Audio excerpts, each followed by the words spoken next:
Justice Anja. Hey, how's it going, everyone? Welcome to Friday. It's Friday. And today, I know I put on my schedule Persona 3, but we did leave off on a weird note yesterday on Apollo Justice. Well, not yesterday, the other day. So, I actually want to continue Apollo Justice, so I'm sorry. I did post on Discord, so no, it's not exactly a surprise, but yeah. Yep. We're gonna crack this case wide open. Excuse me. Now let me see if I can get the game set a bit. Whoop, whoop, whoop, whoop, whoop. There.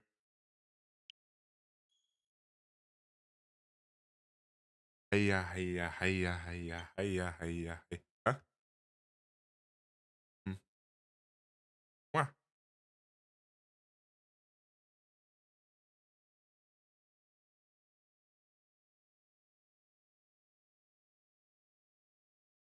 Come on, come on. I don't need all this.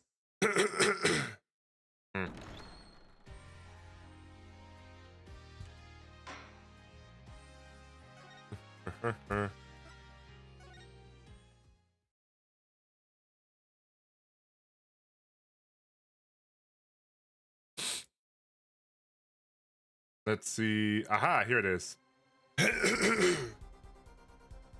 Okay.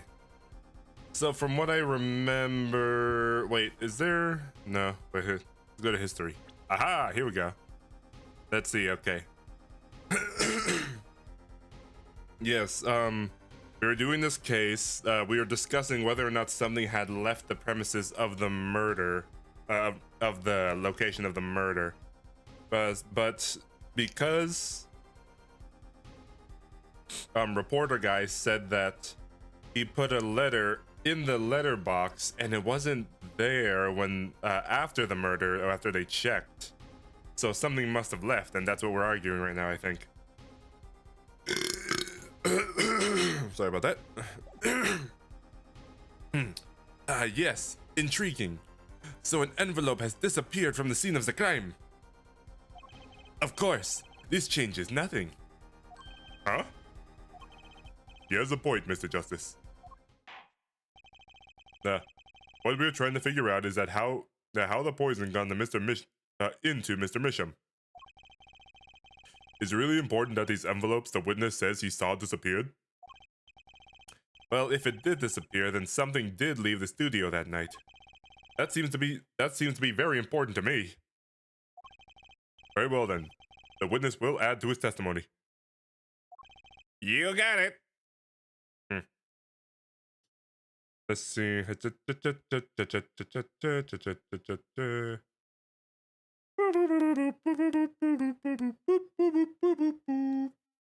Wow, wow, wow. Okay.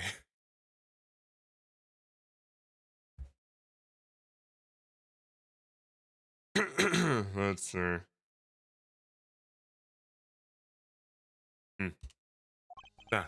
I still think this fails to change anything, added forehead. I wouldn't be so sure. A letter disappeared from the scene of the crime that night.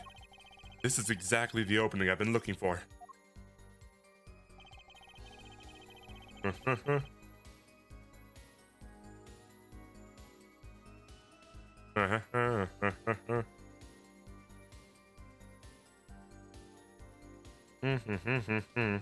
Wait, hold on. Let's see.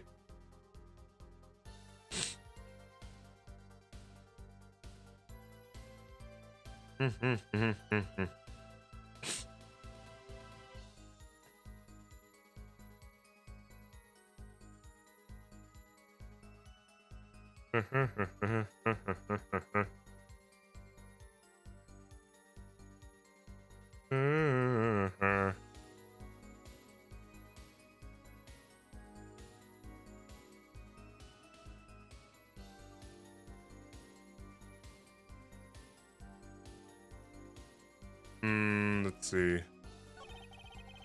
I think that It's Vera who poured the coffee. She made it herself. The thing that touched Drew's lips during the interview was that mug.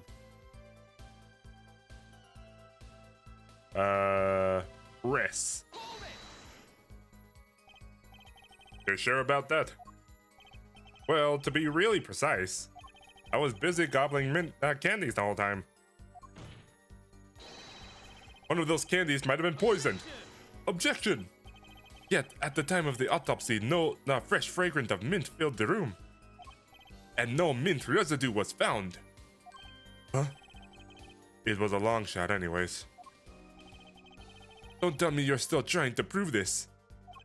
You think the victim ate, drank, or otherwise ingested something other than the coffee? Well, Mr. Justice, if you have some proof...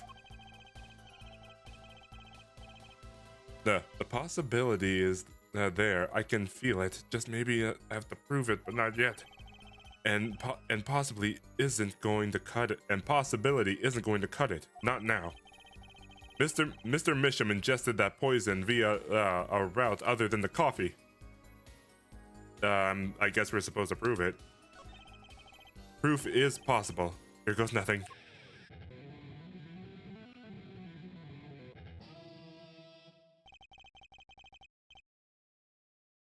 Nah, you do understand what we need, ja? Proof, Air Forehead, not possibilities. That's exactly what he was thinking. Of course, and Prosecutor Gavin, I hope you understand. I'm ready to give you that proof. What did you say? I have proof. I have proof of the disappearing envelope. I saw him writing a letter. I did. Which was picked up by the mailman, I assume. Of course, which means that envelope had a stamp on it. A stamp? Oh. As we all know, stamps come with dried glue on the back. In order to use the glue, you'll have to wet it by licking the stamp.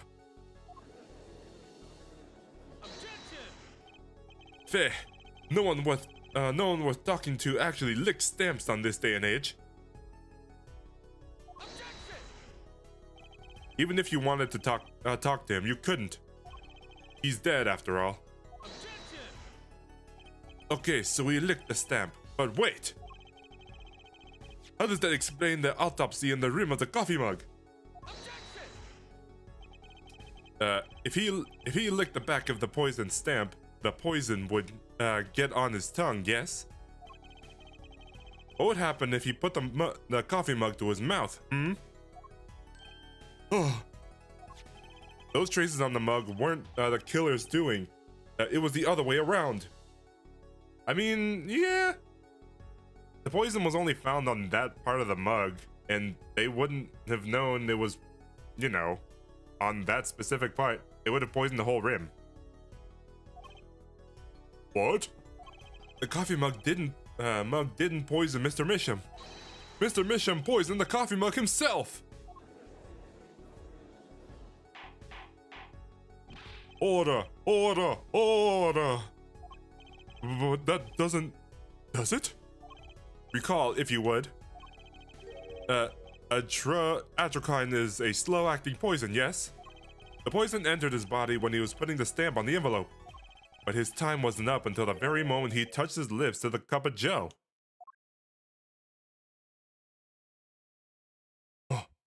Oh.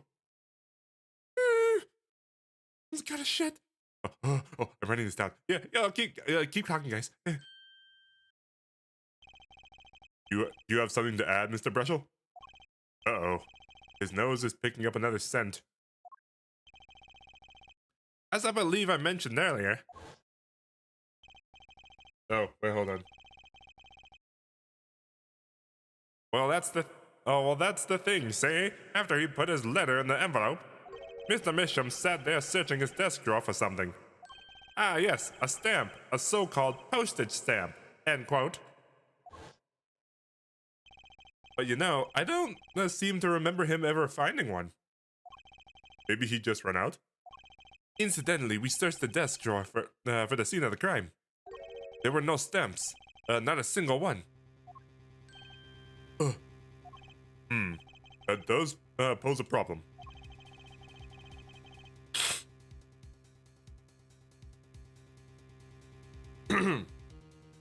But how will you prove that the stamp was coated with poison?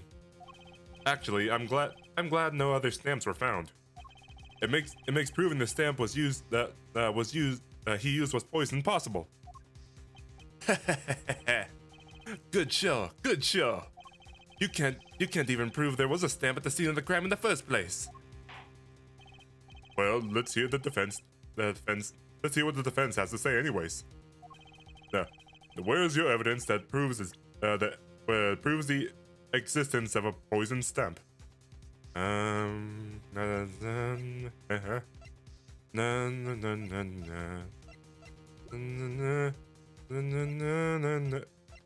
Wait, was this it?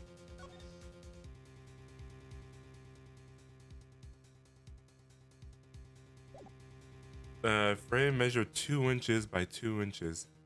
Bears traces of deadly. Would a stamp be 2 inches by 2 inches?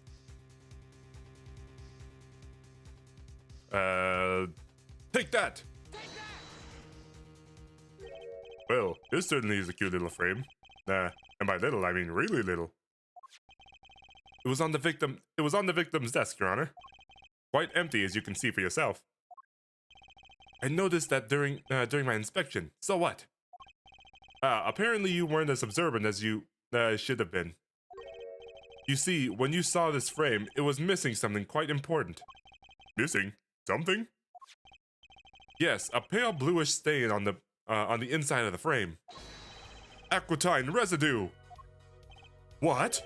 Why wasn't I told about this? Oh, my nose. Something tickling me. Hold on.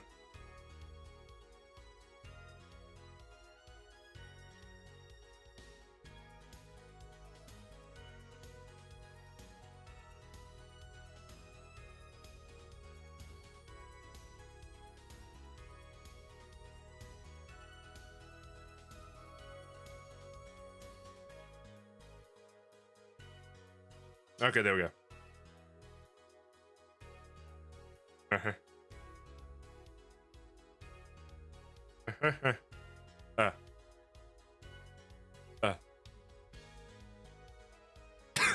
Sorry about that. The frame is only 2 inches square. 2 inches square. The face of the frame is even smaller. Oh wait, no, wrong voice. Maybe an inch wide at most. You aren't saying. Oh, but I am. Tell me, what fits in such a small frame? A commemorative stamp, perhaps? Justin Bieber. Order! Order! Order! The poison stamp was in this frame? Impossible! Prosecutor Gavin, why would he put something like that on his desk? Don't tell me he had it there so he could commit a suicide in the mood of if the mood struck. You know, can I say something? I had a thought, see? What, Mr. Brescio? And please, stop jittering around like that. I almost said jerking around. The victim was a forger, right? There's a lot of money in that line of work. Forgers, friends, making enemies too, end quote. So the poison stamp might have been a murder weapon aimed at him. Hot Cheetos. I want hot Cheetos. Oh, rich. That's rich. Leave the ridiculous flights of fancy to the Gavinier song lyrics, please. Finally, something we agree on. The stamp was a murder weapon? Nonsense! Murder is a simple business. Who would go to such lengths? No one.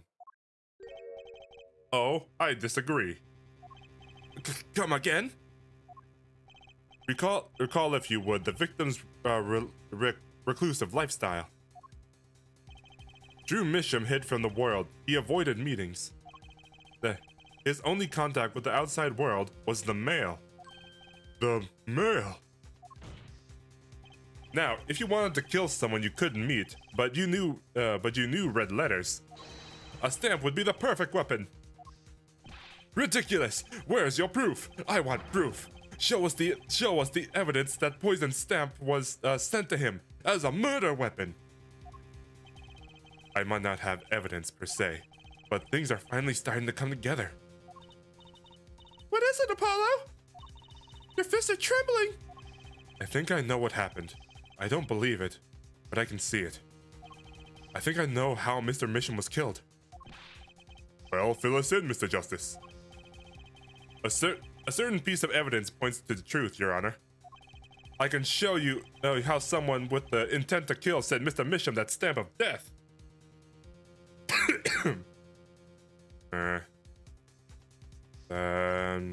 Not this, not this, not this, not this, not this, not this, but not this, not this. Well, the only thing we got from there is the red envelope. Percent. Isn't this the envelope? The one from 7 years ago?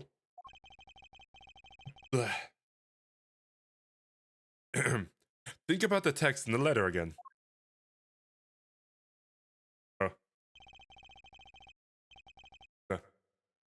There were 2 pages in the envelope. There are 2 pages in the envelope. This is 1 page. And this is page 2. I want to draw your attention to one phrase in particular. Send in the enclosed envelope with the enclosed stamp within 3 days. The enclosed stamp, Your Honor. Oh. In other words, if I have this straight, the stamp, poison on the stamp, lick lick cap, end quote. Now what if he had done exactly what the letter asked? He would send the document and put it in the envelope and put the stamp on it, right? Then he would put it in the letterbox. 15 minutes wouldn't have elapsed between affixing the stamp and mailing the letter. But the clock started ticking, and when the time came, he drew his last breath. And the murder weapon would be taken away from the scene.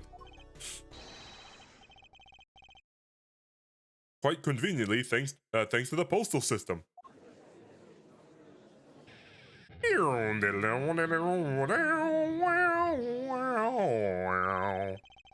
Such a splendid imagination you have there, Forehead.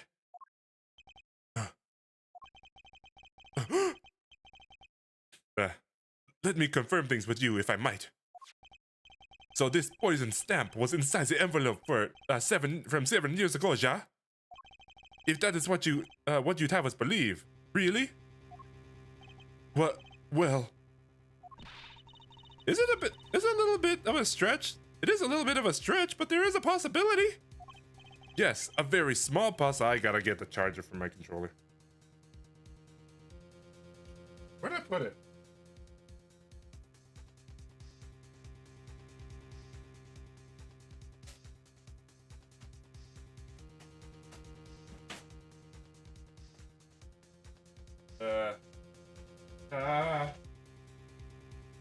And I have so many cords. Okay. Option 2. I gotta get more extra cords. Well, no, then I'll lose a lot of those cords too. Okay. A very small possibility. How small, I wonder? Huh? Nah. A poison stamp on the envelope. A stamp that became the murder weapon? How do you intend to prove this seeming coincidence? Well... Huh? Oh, hey, Cosmic, how's it going? Okay, I'll drink. No.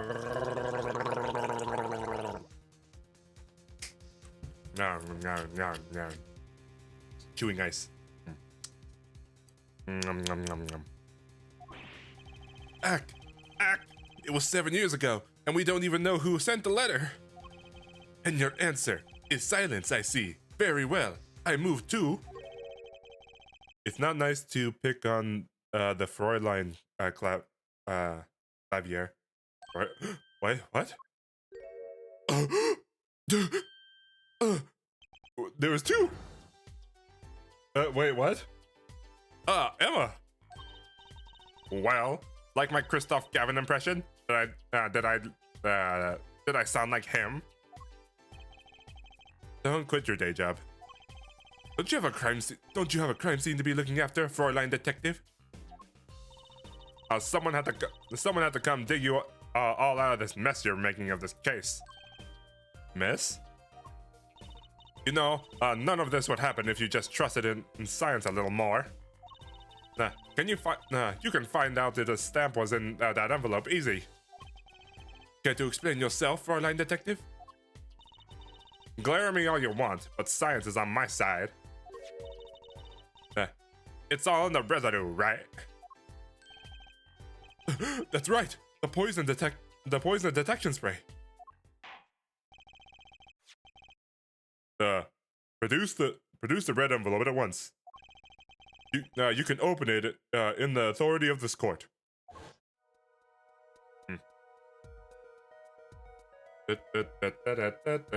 Hey Raven, you're on YouTube this time. Okay.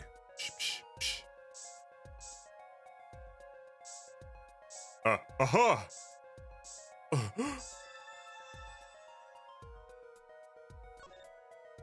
There it is. Well, would you look at that? No mistaking it. This is atroquine residue. I don't believe it. A murder weapon from the past. Now, 7 years later, it bears its fangs at last. Objection! Absolutely outrageous. Tell me why. Why didn't this murder take place 7 years ago? Well, there's one possibility. Maybe Mr. Misham's figured it out. Figured what out? He realized that the person who sent the letter wanted him dead. So he sent his reply with a different stamp. And put his decisive evidence in a frame. Hold it? Wait, who said that? Oh. You're still here? Can I make a statement here on the record? I Spock Razortooth what? Razortooth. I mean, gee, look at his teeth. I, Spock Razortooth Brusho, claim this scoop as mine. Drew Misham killed in cold blood. By sender of 7-year-old letter, end quote. No, maybe something more succinct. The star falls after 7-year delay, end quote.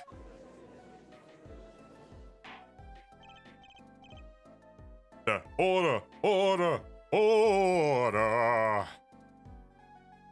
Oh! Let's see. I see no room for further argument here. Though I admit this is all coming as quite a shock. I mean, if he bit down on me with those chompers, that'd be really bad. To think that the murder weapon reached his mouth after 7 years. A stamp is ticket straight to afterlife, end quote. Uh-oh! I think the witness has a bad influence on our judge. I see no need for further debate on this matter. The sender of the letter 7 years ago could hardly have been our defendant. Apollo! I think we just won. Very well. This court finds a defendant. Objection!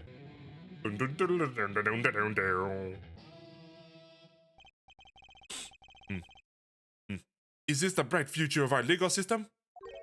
Prosecutor Gavin? A ticket to the afterlife from 7 years ago. Tickets for Gavinier shows are invalid after 2 weeks. But it doesn't make sense. Doesn't make sense any other way. It boggles my mind that many people haven't noticed this. There's a fatal contradiction in Air 4-Head's claim.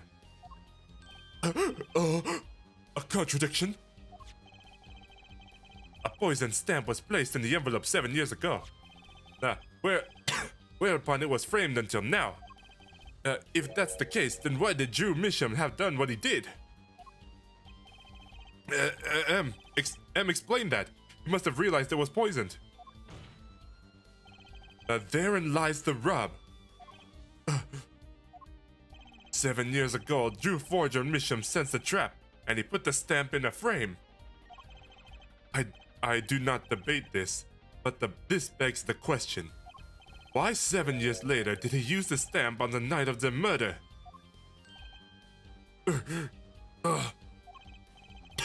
Surely you don't mean to suggest that Mr. Misham simply forgot? He puts a murder weapon on the frame of his desk for 7 years and forgot? You expect us to believe that he sprang the trap on himself?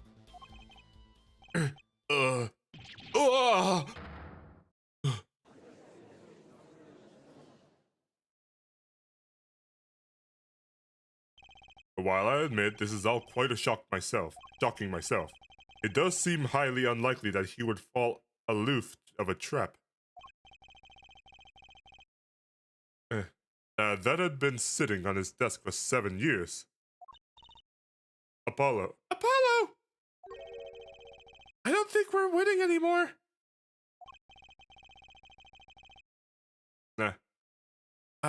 I'm glad to see we're all back in the real world now.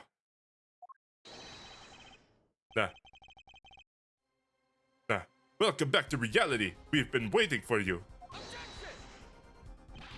Okay, then how do you explain the poison stamp that was on this envelope? The poison stamp? Where exactly is this poison stamp again? Have you brought it to the court with us? I see no proof that such a thing ever existed. What about the atrocrine residue, huh? Oh, I agree. There does seem to be atrocrine residue. But air forehead. It's certainly no stamp. Yeah, but... even if your precious poison stamp did exist, Dr. Misham never would have used it. That is all. Urk.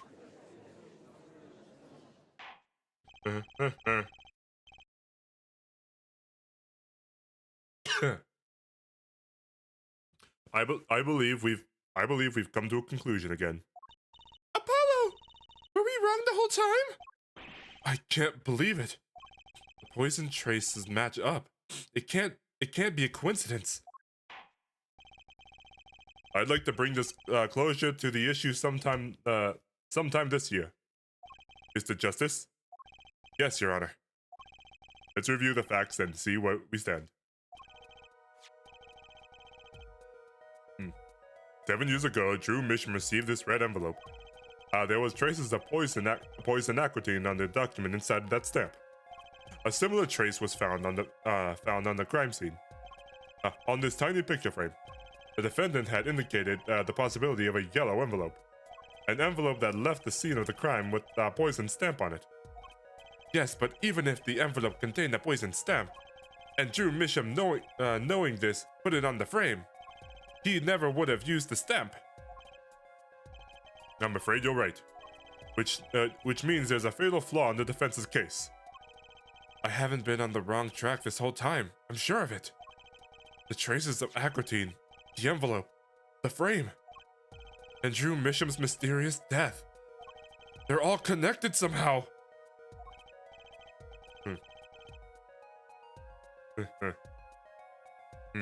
Well, Mr. Justice, do you have a conclusion for us? The defense stands by its case, Your Honor.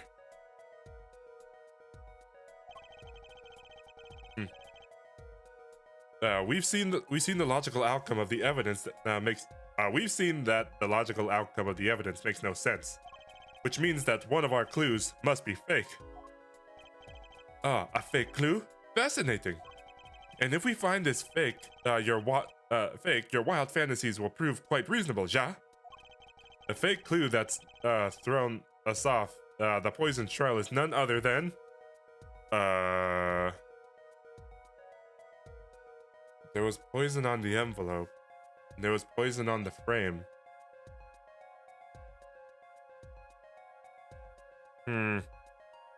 Is it Drew Misham? Why would he be the clue? I'm gonna go for it. The victim was a fake clue? I'm afraid I don't understand. I'll explain. Oh. Too late, Raven, but it looks like I got the right answer. We have an envelope, a frame, and a mug linked by poison. That all makes sense. What doesn't make sense is that the victim himself. Objection! Congratulations, you've completely lost me. So the fake evidence is none other than the master of the fake himself, the forger? It makes a good story, I'll give you that. The fake clue. Fakes. Forgeries. Ugh. I know that face! That's the I just had an idea face! I know if I'm right. I don't know if I'm right, but I'm going with it anyways. What if our forger is the fake? Come again? 7 years ago, our forger sniffed a trap and stepped aside. 7 years passed. Now the forger stumbles into the very same trap and dies. Why? That's what I want to know. Because the forger who was killed was a fake. Here we go again. The victim was a fake? One forger smelled the trap. One forger fell for the trap. That's 2 forgers, and one of them was a fake. I'm not sure if I follow this line of thinking. Order, order, order. So you're telling us that Drew Misham, the victim, was a fake? Well, if he was the fake, who's the real forger? You'd better not be claiming that there was some kind of switcheroo. I'm afraid you're going to have to back up your story. Mr. Justice, show us who the real Drew Misham was. If Drew Misham wasn't the real forger, there's only one other person that could have been. Hello, way to fake your own death. Understood, Your Honor. The forger Drew Misham himself was a forgery. The real forger was... Can I save here? Nope, I cannot save.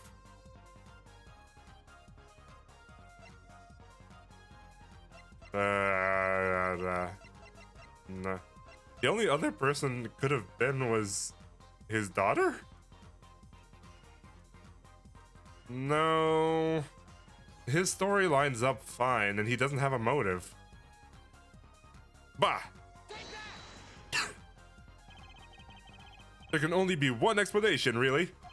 The real identity of the forger known as Drew Misham is none other than his only daughter, Vera Misham. Order, order, order.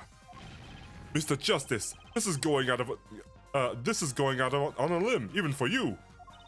I kinda agree. I mean, Vera, a forger? Let's consider it before you write it off entirely. Wait, doesn't this line of questioning kind of just prove that Vera would be the murderer? Because then she can pin everything on her dead dad. Now, if you look at the paintings in the studio, one fact became clear.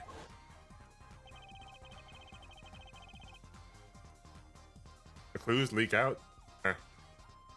The forgery had been taking place in that studio for quite some time. The forger wasn't caught in the trap 7 years ago. This can only mean that the one who was caught in the trap wasn't the forger. Well, actually, that does make a certain kind of sense. One more thing. Only 2 sets of fingerprints were found in the forger's studio. Drew Misham's and Vera Misham's. Okay, yeah, he's quiet because he's thinking exactly what I was thinking. This paints Vera as a very guilty person. If we know that Drew Misham wasn't the forger, that leaves only one possibility by process of elimination. The forger was Vera Misham. Well, and also, what does this have to do with the current line of questioning? Aren't we trying to figure out how they're all linked? Fascinating. I mean, we can't go throwing around accusations like that, Raven. We have no proof. Where is your proof, Raven? Unless the father was Vera and the daughter is true. But would the man be named Vera? Fascinating.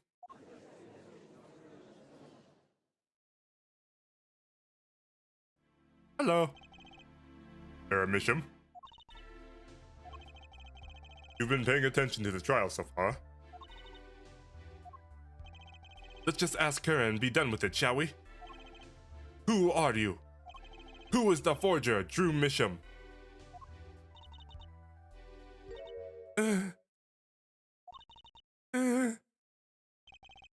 What was that an expression of emotion I saw on her?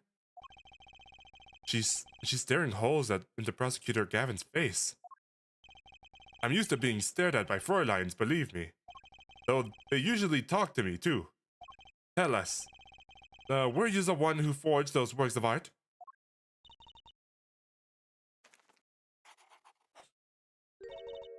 Yes. Ugh. So the forger, Drew Misham, was you? What the hell is that? Yes, it was me. Hold on. How do I... No. Darn it. I meant to put down the text box so I could look at the photo. The court was in an uproar and it wasn't coming down. We had to break for a 10-minute recess. To be continued.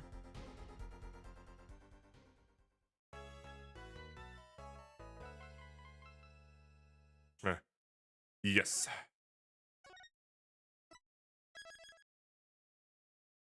Was it a sad face? I couldn't get a good look at it.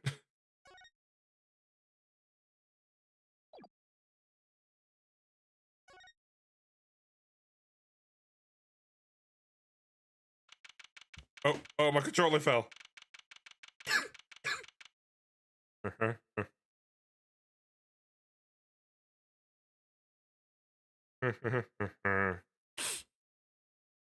October 8th, 1:24 p.m. District Court Defense Lobby number 6. Okay. So where exactly does this leave us, Apollo? Well, that Drew Misham who was killed wasn't Drew Misham the forger, basically. Well then, who was he? Why are we trying to talk about this? Who cares what his identity was? There were 2 people in that room. One's dead, the other's the murderer. And then we all did the whole thing about the poison. So then we disproved the poison or something. All the poison was there, but now we're trying to figure out who the guy actually was who died. I don't understand. Huh. Well, well then, who was he? I just went through like 5 voices. Well, he was actually...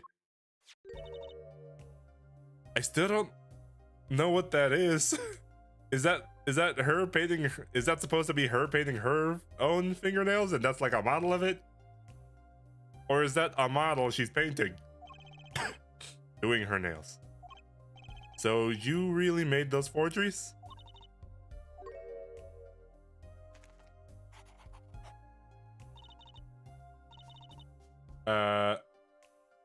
Oh, okay, I guess it is kind of a sad face. Like that's the mouth on the bottom. That's the left eye crying and the right eye just not crying. I think. Also, it kind of looks like a peach. Yes, her father. I know it was wrong. Could you tell us how it happened? My father was a painter. I loved painting ever since I was a child. One day, father saw it in me. He saw that I had the talent. The talent for making forgeries? How should I say? It was not only painting things I made. Given the material, I could make anything. Anything? Father was so proud, and I'm so happy. But in the end, I was making those forgeries. I've never had a good constitution nor personality. I know very little of the world outside my door. Now because of... Sorry about that. I had a small yawn. Because of me, Father is... Do you know about this red envelope? I remember that envelope. It was some time ago. So you were already, you were already creating your works back then? I started when I was only 12 years old. So she was 12, 7 years later. So she's 19 currently. The only, so the one who figured out the stamp was poisoned, that was... Mr. Justice, the courtroom, please. Right, out of time. Wait, Vera, just one thing, please. Those 3 paintings on the studio. I painted those as part of my work. Right. See, we checked them out and we saw that what was underneath. We saw the rough sketches underneath 3 finished paintings. I see. Mr. Justice. Yes? Yes? Father, he knew of you. Both of you. Your late father? He was watching, gathering information. All about the Wright & Co. law offices. But lately we're not doing just law. Yeah, not just law. Unjust law. Yes, you do tricks, gags to amuse, and play piano. Well, they're not really gags. Yet when Father heard you had resumed the legal business,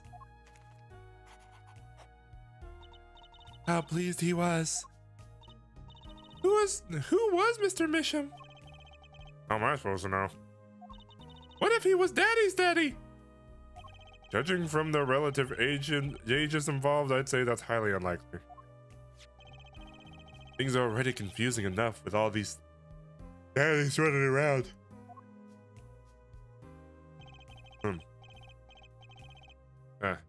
Guys, I got this idea about Phoenix, about the Ace Attorney series that I wanted to try. So I consulted a content consultant, and they gave me the idea of when I play Ace Attorney, and we're in the courtroom, anytime someone says objection, I turn up a notch on my Go XLR. So it'd be like this, and then they say objection. And then it'd be like this. Objection. And then like this. And like this. And this.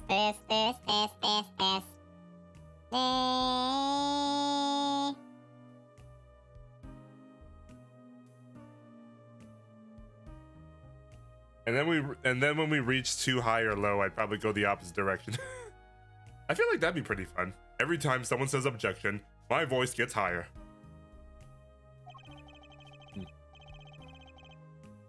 What does this mean for the case? Guess we're about to find out.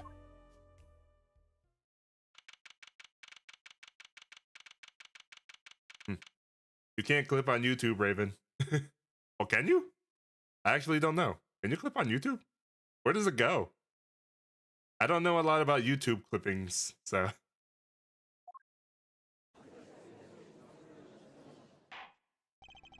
Vera looks like she's supposed to be on a kid's show. The court is now back in session. Vera seems pretty tense. She's practically chewing her fingernails clean off. Damn it, why am I yawning so much? I need more drink. Also, I'm not drinking gamer subs today. Oh no. I'm drinking Advanced GG. Specifically Zentrea's watermelon flavor. Because there was when I went to WeebCon at the Uwu Land, there was a stand specifically for Advanced GG, and they were selling cups. Well, actually, they weren't selling cups. If I bought 2 tubs of Advanced GG, I get a free cup, and I got the exclusive Zentrea watermelon flavor, and also the Uwu berry flavor. 2 flavors that you could only get at WeebCon. So hell yeah.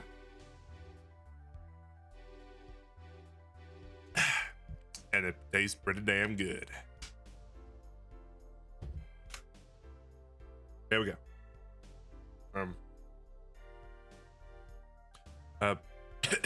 Perhaps you could begin by telling us how it all worked. How did you set up this Drew Misham Forger persona?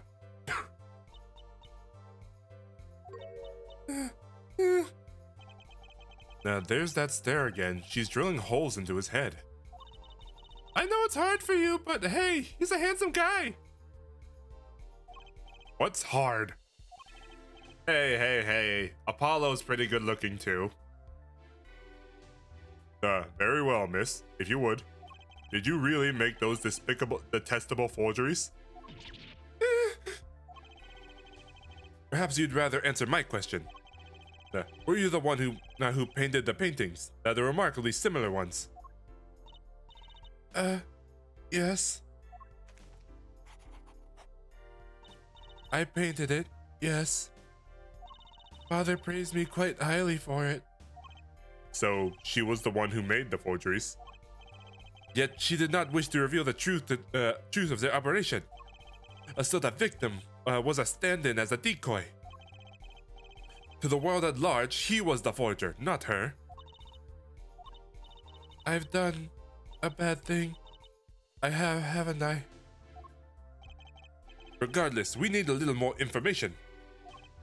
About, for instance, this. You have seen this before, Ja? Yes. It was on the desk drawer. Very well. You may proceed with your testimony. Tell us everything you know about this envelope.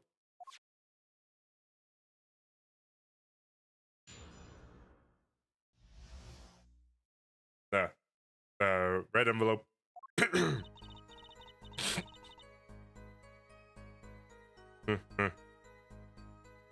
I created things and Father sold them. This envelope came after my first work. This was other than a painting. That was other than a painting. Wait, other than a painting? Father handled the deal. All of it. I received the stamp that was in the envelope. It was after that job that we moved to the current studio.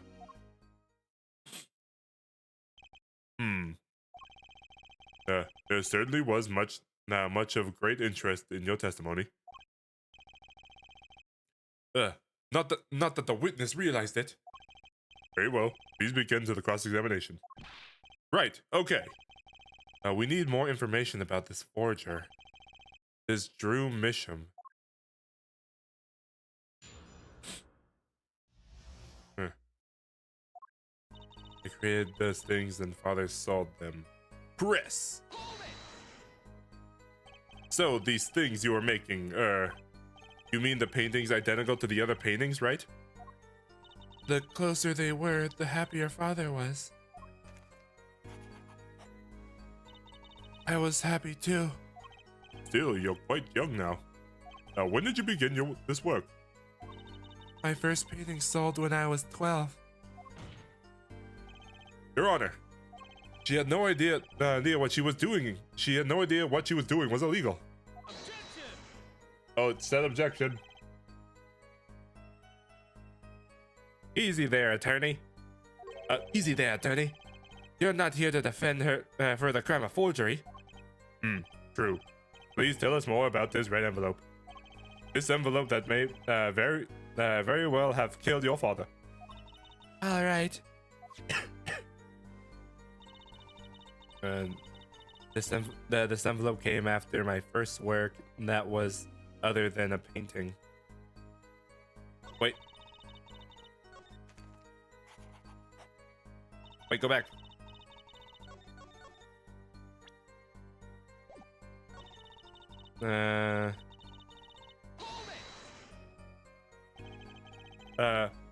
By other than a painting, you mean you'd only done paintings up until that point? Yes, but father had a realization.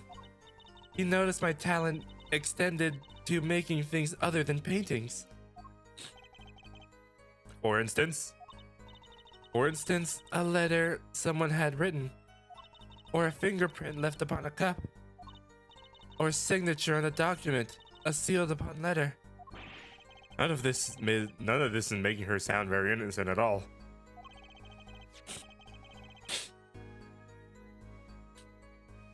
And the $100,000 promise in this letter was the start, the beginning of a new industry for Drew Misham. A new industry? A creation of items to be used in criminal proceedings. Forging evidence, in other words. Uh-oh.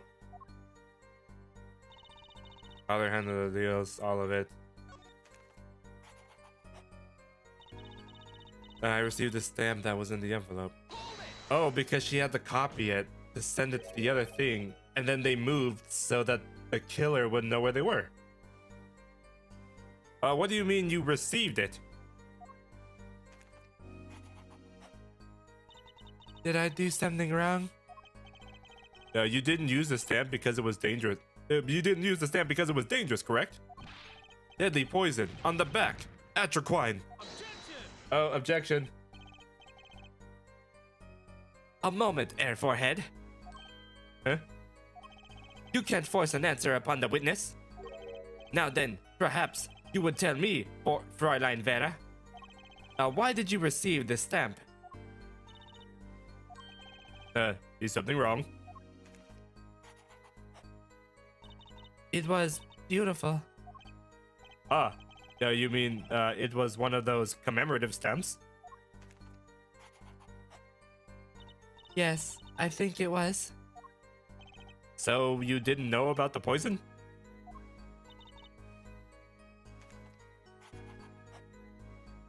Oh, that's a better sad face. So I guess that's a no. I guess not. So the trap failed by chance, by mistake. Thanks to this commemorative stamp. Wait, what if she forged the stamp and he gave it to her dad and then he framed it, but he accidentally framed the poison stamp and this was all some sort of accident? Quite a close call. It was after that job that we moved into the current studio. It was after that job we moved into the current studio. You mean you moved to where the current Drew studio is? Yes, we saw very few people there. I began drawing pictures. I began drawing picture books. This single job has tied them down to the criminal underworld. I think Mr. Misham wished to reduce their visibility in the world at large. Boy. When we had to meet someone for some reason, Father posed as the creator of the work. So that was the real essence of the artist, Drew Misham. I almost said Drew Barrymore.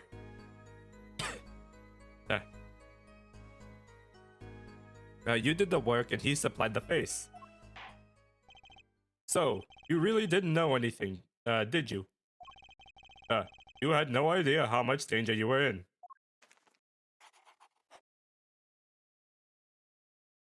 Oh, apparently not. About this commemorative stamp. Could you tell us more about it? Eh.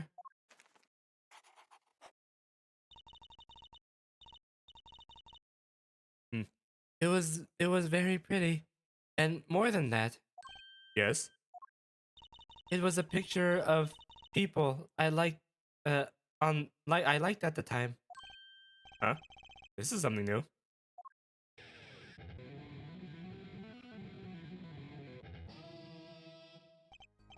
Apparently, we've got some cross-examination yet ahead of us. If you would be so kind as to continue your testimony, Fräulein. Huh?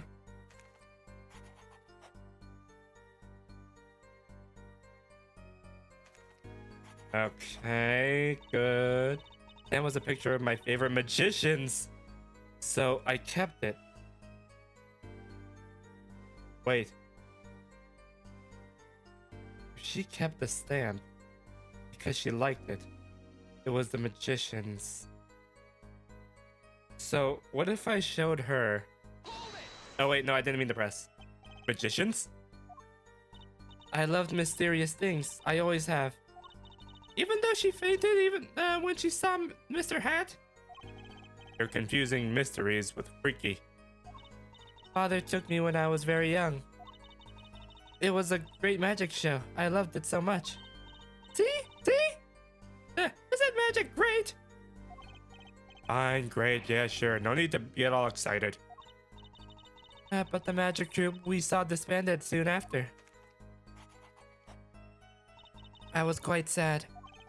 Did she just say what I think she just said? Magic troupe. Now where have I heard that before? The red envelope came after she completed her first job. That makes a letter from her client, whoever wanted to make a forgery. Apollo! We're close. We just have to piece together these parts. A deadly weapon in a red envelope. And the path it took to take Drew Misham's life. Wait, so I gotta go back to that statement.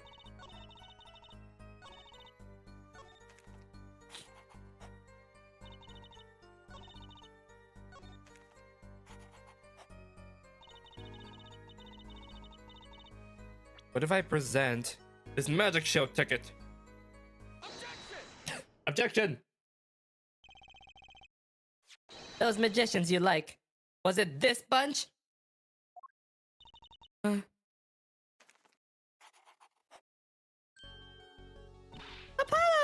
they're not a bunch? I see. Still, I have to wonder.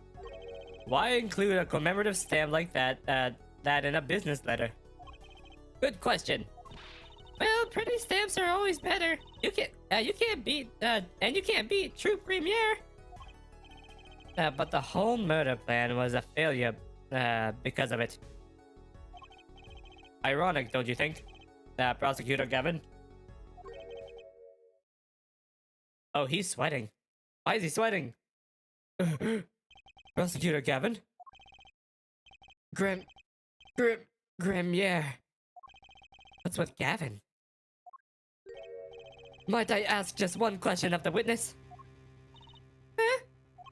In your testimony just now, you stated this was your first work that was other than a painting. Please tell me, what exactly did you make? Can I ask what? No! Answer the question! Now! Wow, he's getting really intense. Eek! Prosecutor Gavin? You're usually not the one whose volumes concerns me. Yes, it is unbecoming of me. I apologize. But I must know. Please, Miss Misham, tell me. It was a book. A single page in a book. A book. Please be more specific. It was her handwritten book, like a diary. Does this have to do with the case 7 years ago that got Mr. Wright out of law? No, I don't. No.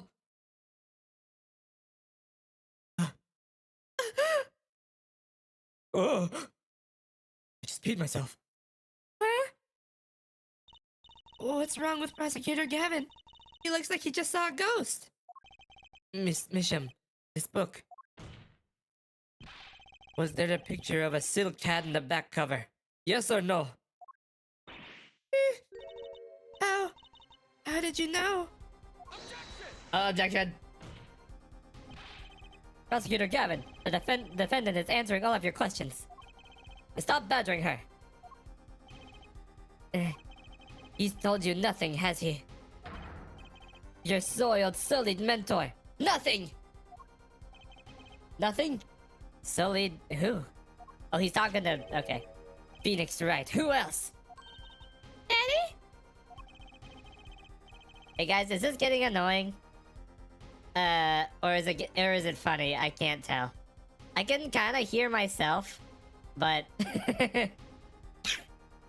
just say the word and I'll turn off the voice modulator.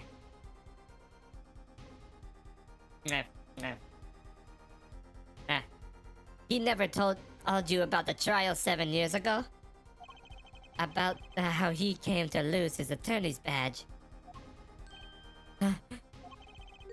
It was a certain piece of evidence that decided his fate, you know.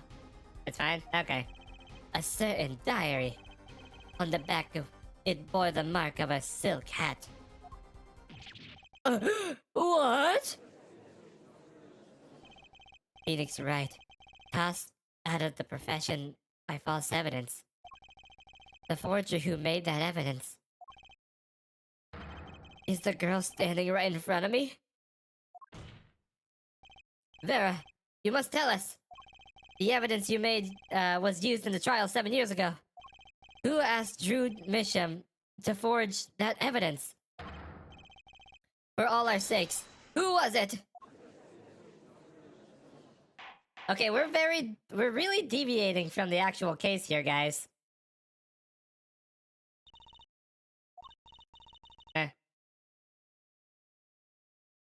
Hey, I use it.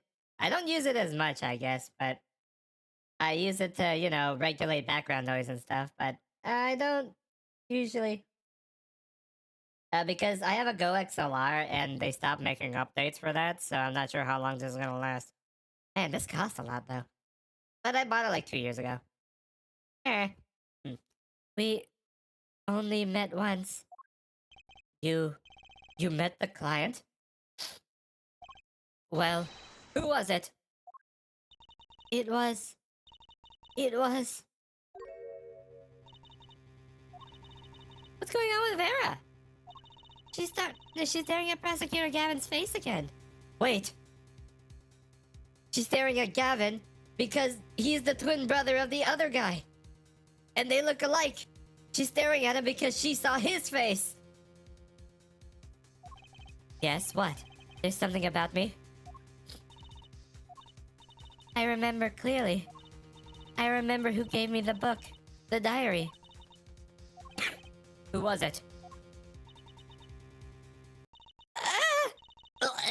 Joke. Vera? Wait. What? No! What? No! The devil.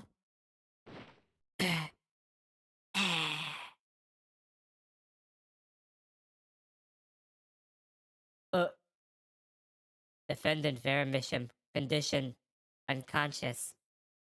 Examiners diagnose acute atropine poisoning?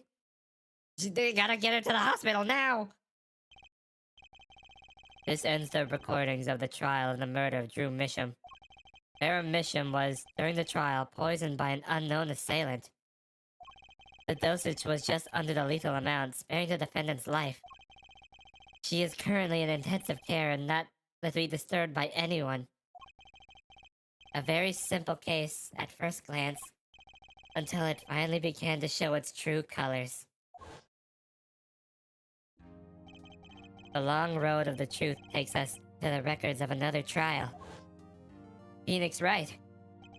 In some ways, that was the starting point of it all. Oh, that's what it looked like way back when? He was so much hotter. Wait, what? And this was where we go. Where we must go. Oh, look at her! Little Trucy! She looks like Pearl when she was a kid. Wait, was there... In other games, was there adult Pearl? Because Pearl is from the second game and she's Maya's cousin and she's very small, like a child. This gave Clavier a whole new meaning of Lady Killer. Yeah.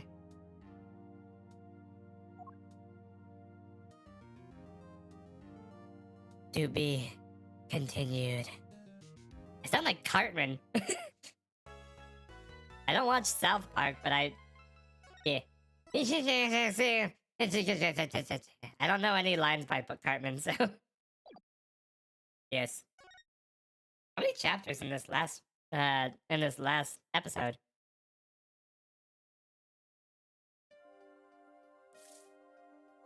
I think Pro will come back? Okay. I lost. It's only a game of poker. A game I've played for a long time, and only lost twice. Who was the first? The man I killed, of course. Well, wait. It seems I've found the partner I've been looking for all along. Over a game of cards. Why, yes. Over a game of cards.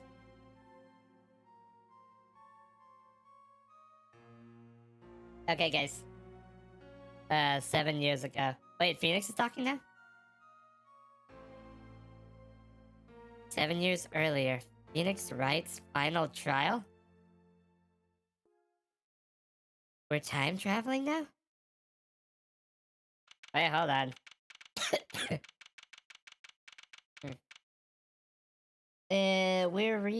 We're over the 1 hour mark. I'm just gonna keep going. I still have water, so.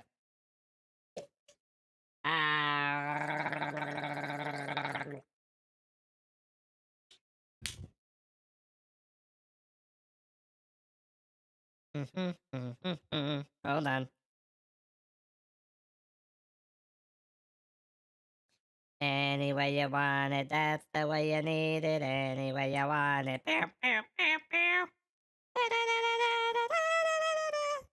Sorry about that.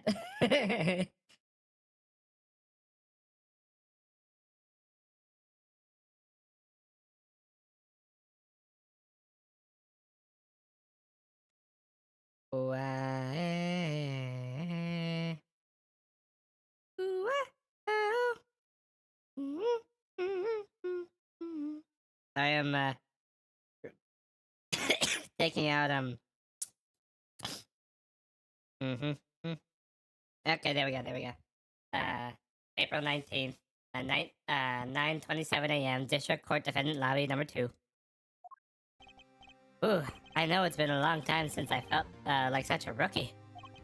I gotta try and relax. Oh, good morning, Mr. Hold on.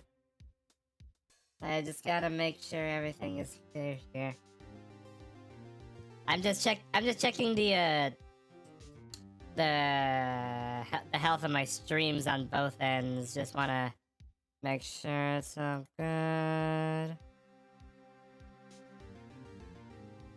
Okay. Okay. Oh, good morning, Mr. Enigmar. Good morning, Mr. Enigmar. I'm sorry I have sprung this on you so suddenly. I received the files from the previous attorney only yesterday.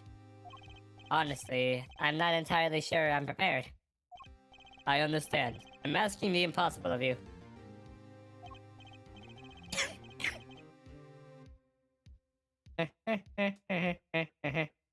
Oh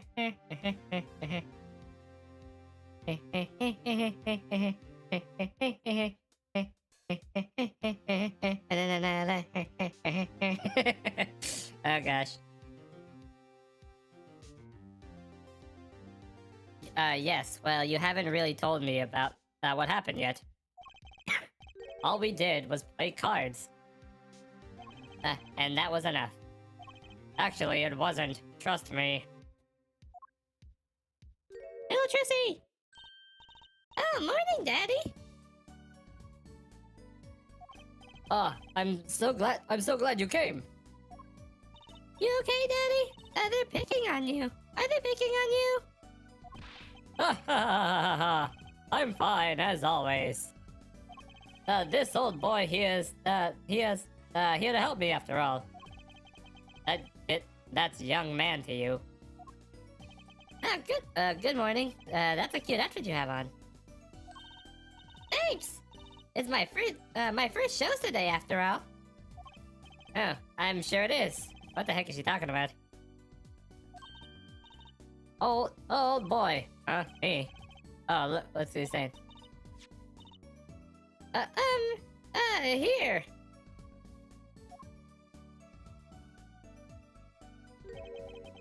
What's this? I don't know. I got it over there. There in the hall. They told me to give it to the old boy in blue shirt with spiky hair. They say it was really important. What's this? A memo? For you, or some such? Not from the looks of it. What's this? Looks like a page from someone's diary. I'll give it a read later. Touchdown! Well, how do you feel about today's trial? We'll get through it somehow. Incidentally, the prosecutor today is a new guy, I hear. Oh, an easy win then, yes? They're claiming him a true thoroughbred in the history of the prosecutor's office. What the hell is that all supposed to mean?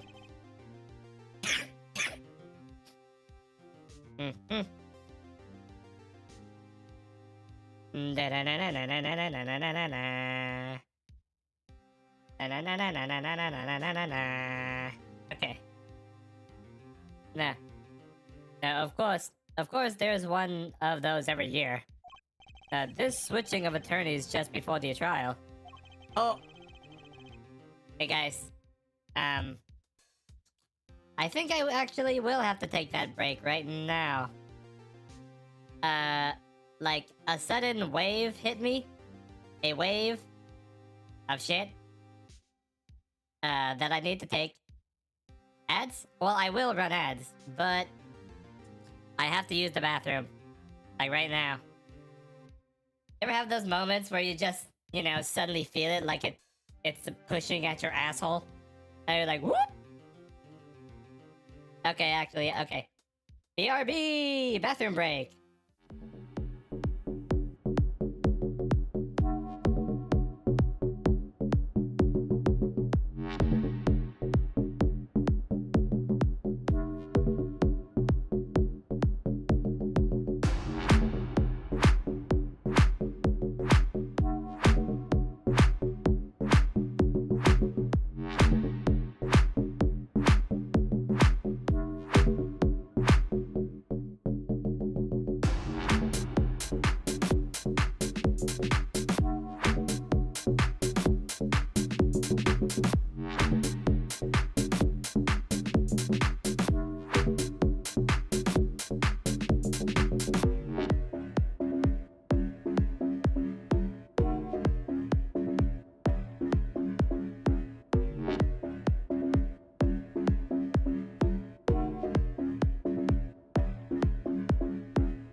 going, everyone? I drank some water, but it went down the wrong pipe, so I'm sorry if I cough a little, slightly a bit more. Nom, nom, nom, nom.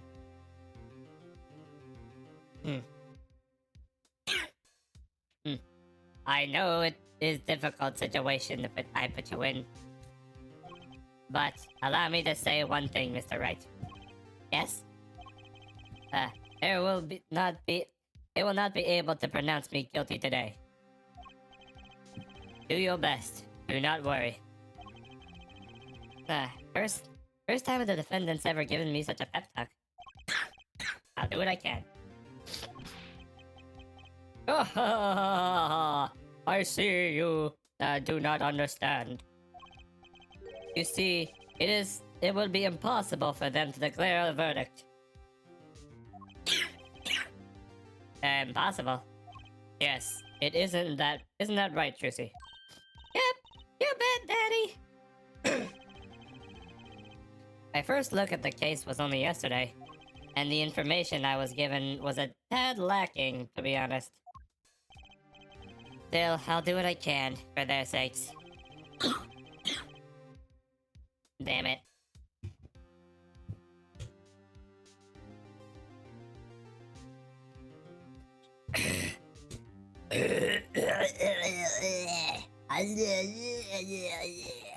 Sorry. Got a little carried away there. Yeah.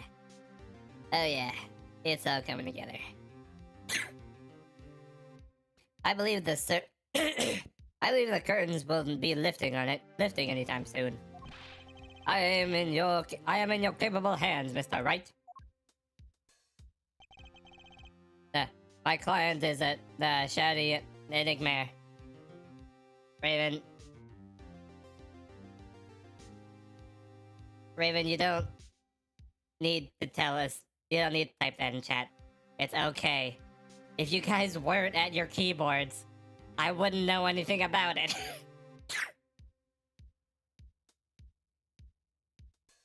Nah, my client is Shady Enigma.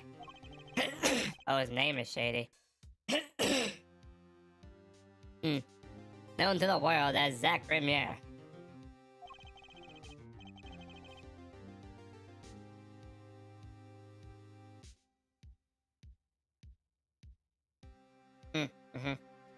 A wildly popular magician, the star of Troupe Grimier. His mentor, Magnifique Grimier, was a rare breed of magician. He single-handedly ushered in a golden age of stage magic until he was shot dead. And Zach Grimier is the suspect.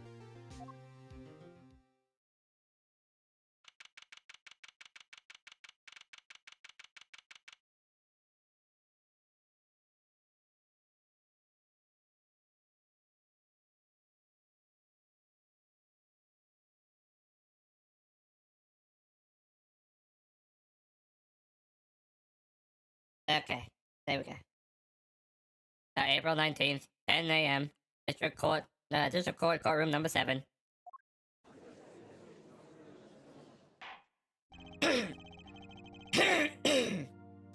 Court is now in session for the trial of Shady and Enigma. The defense is ready, Your Honor.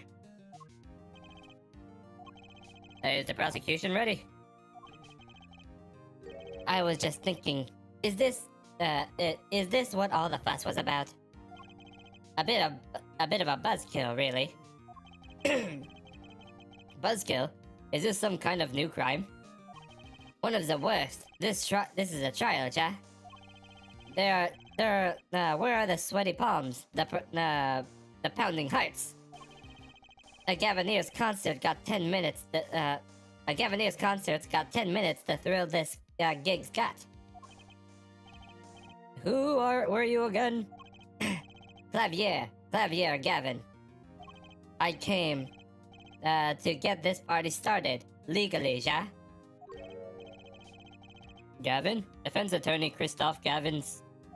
Oh, okay, this is still Gavin. I thought this was Christoph, but he just looked different way back when.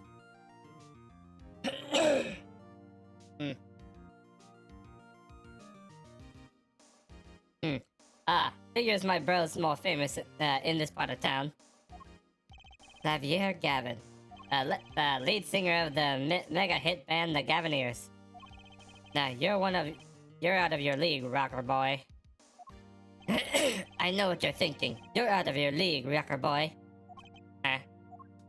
True, my debut single, 13 Years Hard Time for Love, went platinum overnight. But that's just a hobby to me compared to this, Ja. Talkative, aren't you? I like your effective Euro rock accent, by the way. I'm just getting warmed up there, Attorney Wright. Perhaps you'd be so kind as to fill us in on the case. Akutang, baby. Time to call on the opening act. What was his name again? Oh yes, Detective Gumshoe. Hey, it's Gumshoe! Yeah! There he is! And you are? Hey, you were the one who called me up here, sir. My name's Detective Gumshoe. I'm a homicide detective down at the precinct. Detective Gumshoe, long time no see.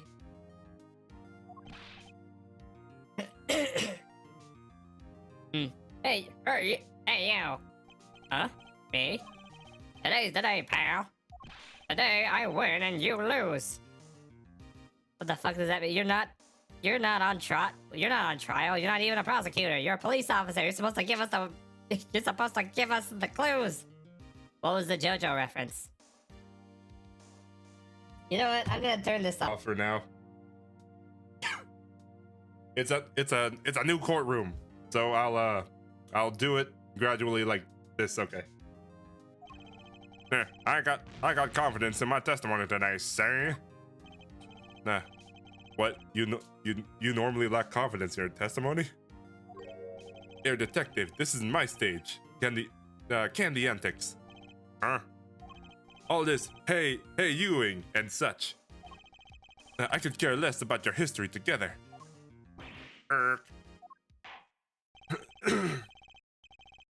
Very well, Detective Gumshoe. If you would, please tell us about the case at hand. It happened 6 days back in a room at the General Hospital. Nah, the facts are as simple as they came. Now here's the crime scene. The victim was a patient asleep in a hospital bed.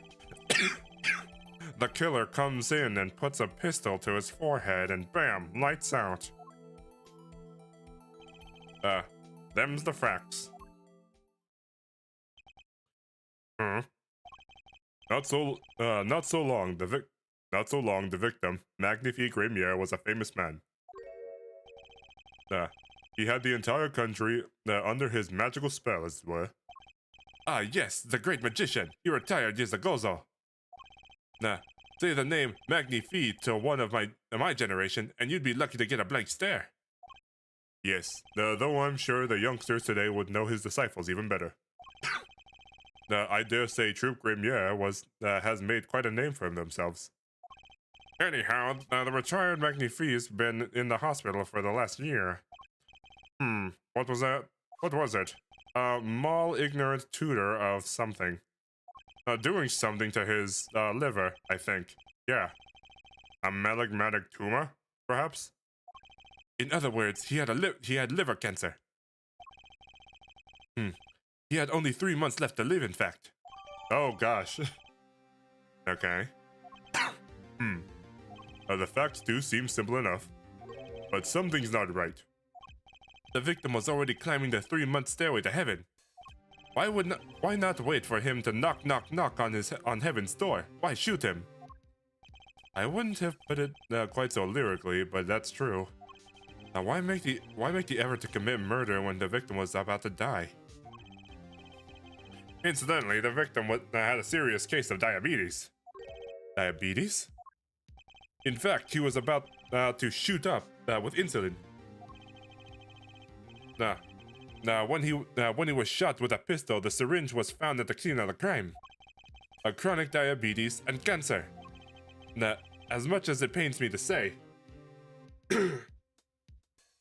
Ah, okay. As I get it. As much as it pains me to say, the victim was clearly at the end of his life. Uh-huh. I believe the question before for us is clear then. Why did the killer have to shoot the dying man? What reason could he have had? Very well, detective. Perhaps you can enlighten us with the circumstances of the shooting.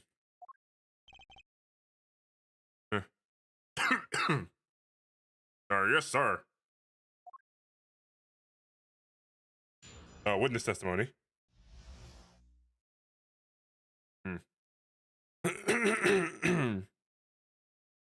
uh,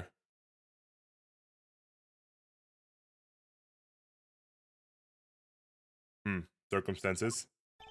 Actually, the victim was kind of ordered the defendant to do it to him. A few days before it happened, the victim sent a letter ordering his own murder. The defendant did what was asked of him and shot the old man in the forehead. And the bullet was fired from the pistol found at the scene, no doubt about it. And the pistol definitely belonged to the old man, sir. What? You're saying the victim ordered his own shooting?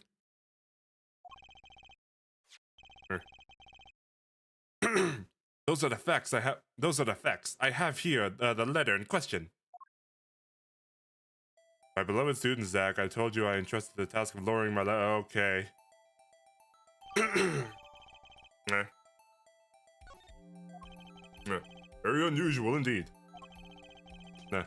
Although you could say such a thing as could such a thing as a letter really cause one to pull the trigger? I wonder. I believe the answer to the question can be found at the end of the letter. You cannot refuse, and we both know the reason why. Detective Gumshoe, can you explain this to the court? Unfortunately, even the defendant won't say a peep about this bit, sir. One thing that bothers me about this, why didn't he just say 11? Why did the victim come at 11:05 without some specific reason? The devil's in the details, Air Attorney. Well, was there some reason? As it turns out, there was. Every night for a half hour starting at 11, the victim, Magnifique Remier, was given an IV. An IV? Yeah. There it is in the picture of the, off to the side of the bed. At 11, a doctor would come and set up the IV. 30 minutes later, he would come back for the empty bag.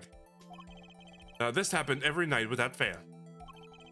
So this was the only time they could meet without the chance of an untimely interruption during his IV. Very well. Shall we begin? Mr. Wright, your cross-examination, if you would.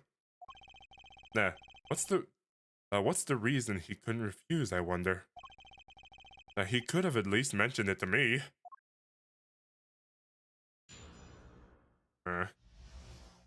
Okay. Actually, the victim was kind of ordered and do it to him a few days before, and letter ordering his own murder, then did what is asked of him and shot the old man in the forehead.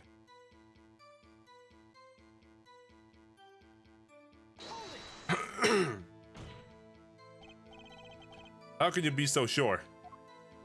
Hey, you gotta learn to stop relying on people to do your thinking for you, pal. Learn to think for yourself. Get that noggin cranking. You failed to grasp the concept of questioning, detective. First we got this letter. It says, shoot in the forehead, loud and clear. I can see that, but I still wouldn't do it. Well, maybe you need to grow yourself a backbone, pal. You failed to grasp the concept of shooting people is bad, detective. Well, we found the defendant's pistol at the scene. The traces of gunpowder residue shows that it had been fired recently. Well, Mr. Wright?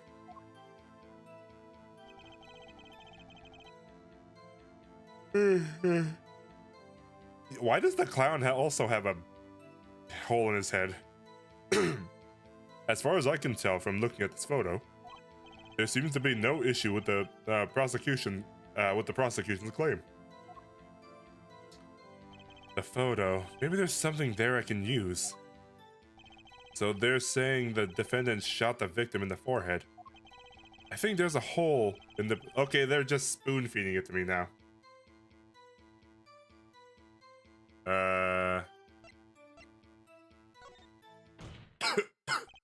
Looking at this photo, another possibility occurred to me. Yes? What does the letter tell us? The defendant had a reason he couldn't refuse his teacher's wishes. Bingo, pal. That's why the defendant popped him one in the forehead.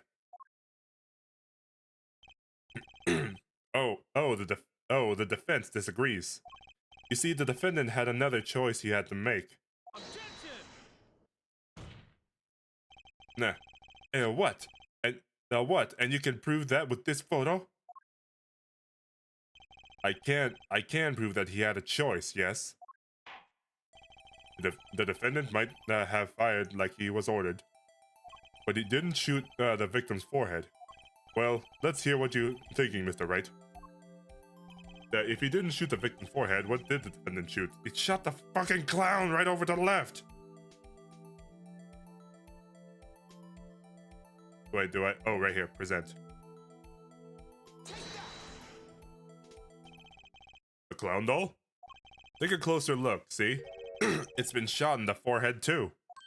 Oh, there's a hole in its forehead. Yes, a hole in the prosecution's claim. Objection! Aha! And I suppose you have a reason why he'd shoot the clown doll? He didn't just shoot the doll, he shot the doll's forehead. His forehead? Let's read the orders once more, shall we? You will shoot one shot square in the forehead, which is exactly what he did. He shot the clown doll square in the forehead.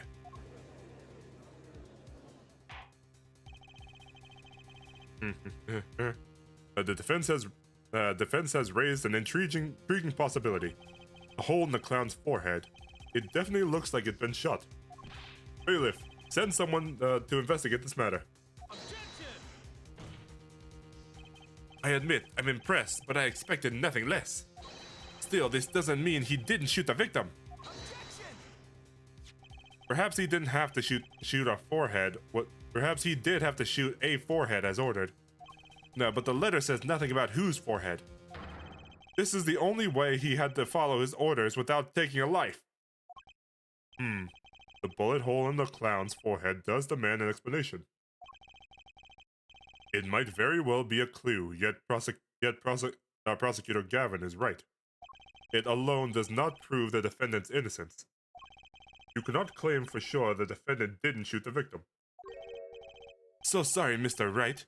How sad it is to see the mighty fall. How sad is it to see the novice's overconfidence? Wow, Phoenix is really confident here. He's usually like, damn it, I got so far, but yet, He doesn't realize just how big this little hole is going to get.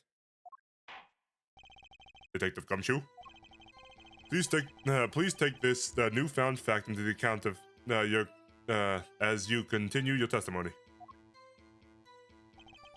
So what if he shot the clown? He still shot the victim, pal. I didn't have time to gather all the details before coming here. This testimony might not be my only source of information. Better pay attention and read the letter carefully. Okay. Oh wait, okay, so it's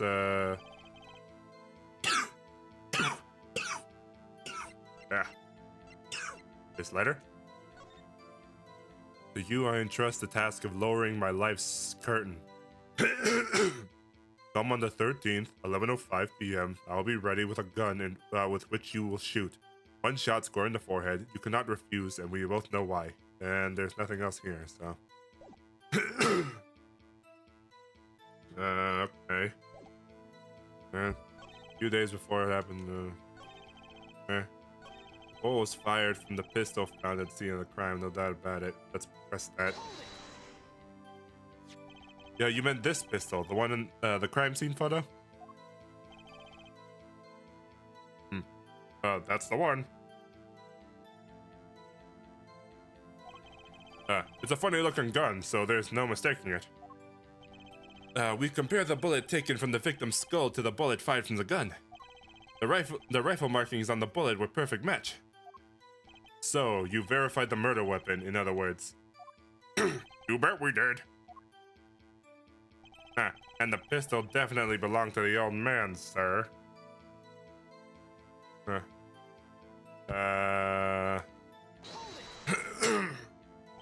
Why are you so certain? Oh, what pile of sand has your head been stuck in all this time, pal? You never heard of Zack and Valent's quick draw shoot 'em? Huh? What's that? Oh, one of the defendant's specialties. Whew. Zack and Valent stand on either side of a girl. And they shoot. The bullet didn't hit her. Instead, they hit everything else on stage. This was one of the pistols they used in their show. Got a great design, huh? The kids love it.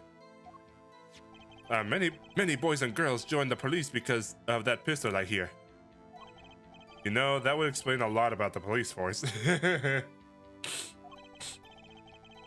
Troop Grimiao stopped doing that act a while ago.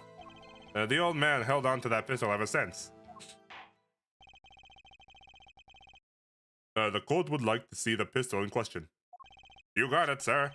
Here she is. Well, this truly is a blast from the past. It's a strange pistol for magic. It's a stage pistol for magic shows, say? But it can fire real bullets. It looks so much bigger in real life than on TV. Yeah, but it can only hold one round. By the way, the pistol's firing chamber is empty.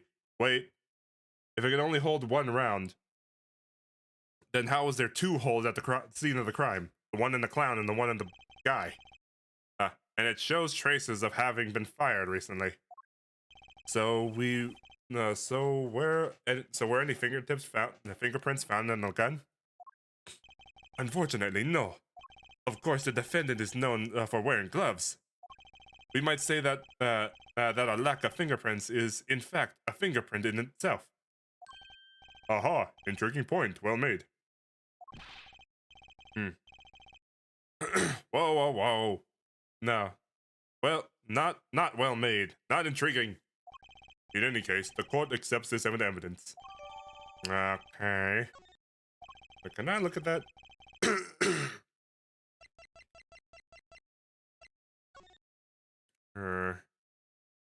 Also, why isn't Maya here? It should be here. I want Maya. Aha. You look so closer, you can see how the pistol's made to bend here. It's a one-shot only model, okay? The famous Grimiao golden gun.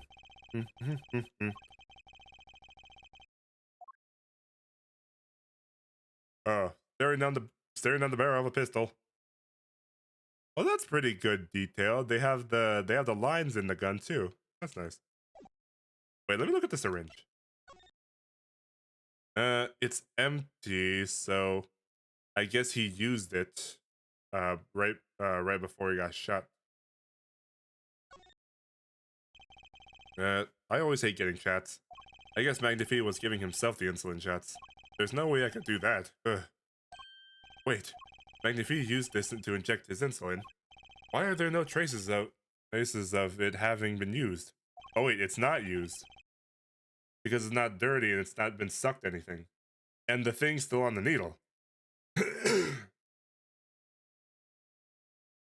I think so. I mean, she was in every other game, so I don't know how much she's training.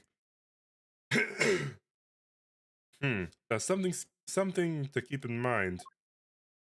So it was before 11? Okay, my grandson would get a kick out of seeing this. My grandchild. But now it's time to return to our testimony. Hmm.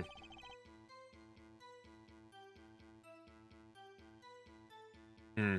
So what if he shot the clown? He's still okay. Yeah, that's what I have to present it here because there's 2 bullets. Objection. The trickiest case often seems the simplest. Prosecutor Gavin, you missed the bullet hole in the clown's forehead. If you hadn't missed that, you might have come to a very different conclusion. Understand? Yeah. But, like I've just said, pal. After he shot the clown in the forehead, he went and did nothing of the sort to the victim. The pistol proves that he could not.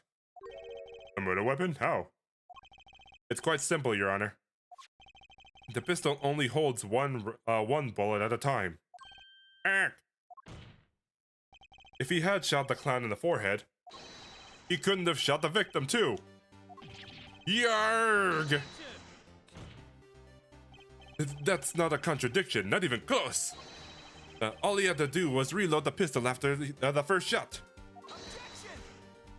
Oh, where did he get the extra bullet? They're not easy to come by, you know. If you claim the defendant had one already, then prove to us how he got it. Urgh. I had a feeling this wasn't over yet. No, this party's just getting started.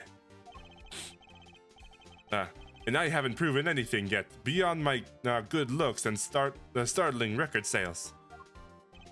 And utter lack of humility. And what is this?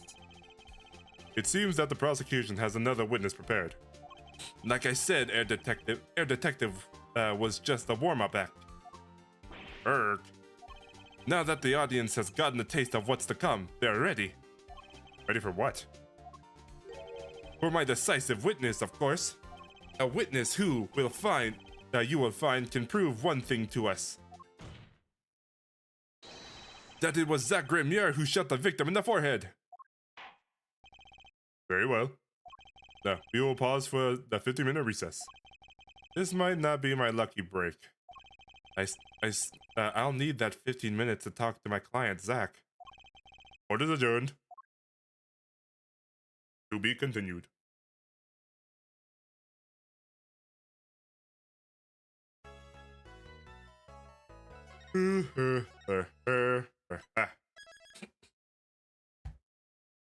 Nah, give me a moment. I'm going to drink some water. Water.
Okay.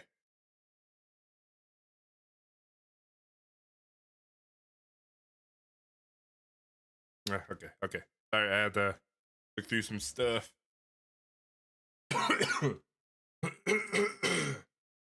How's everyone? I hope everyone's doing fine.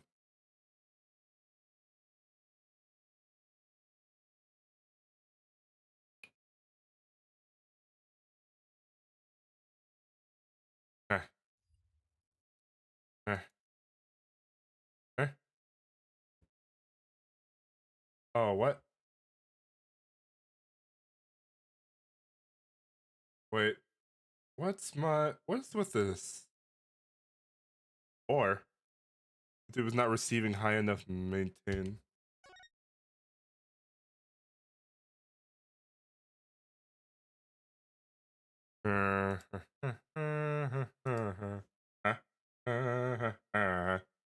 Let's see. What is with the? What do you mean open widget? Oh, I think it'll have to do for now. Okay. Okay. Time to continue this case.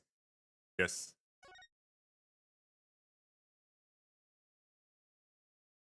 Hmm. April 19th, 11:21 a.m. District Court, Defendant Lobby Number 2. Very impressive. Very impressive, Mr. Wright. I have to say, I expected nothing less. We've only just begun.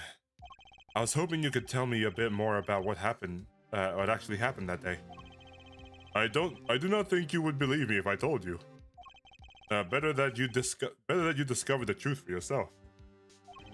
I was thinking of you, you know. I think we need less thinking and more talking. That night in the hospital, what really happened? The way your eyes gleam, Mr. Wright. You'll scare Trucy. Speaking of which, where is she? You have seen the problem yourself, the letter. The one shot in the forehead one, right? Yes, and the reason he speaks of, I could not deny my mentor's wishes, even if it meant my own death. Why not? This is something I will not say, for now, at least. What's this for now business? I have done many things in my life, some well, some poorly. But this is a cross we must bear alone in our graves. We? You wanted to know about the night of the incident? Finally, this guy sure likes taking his time getting the important stuff. Of course, I had no intention of shooting my mentor.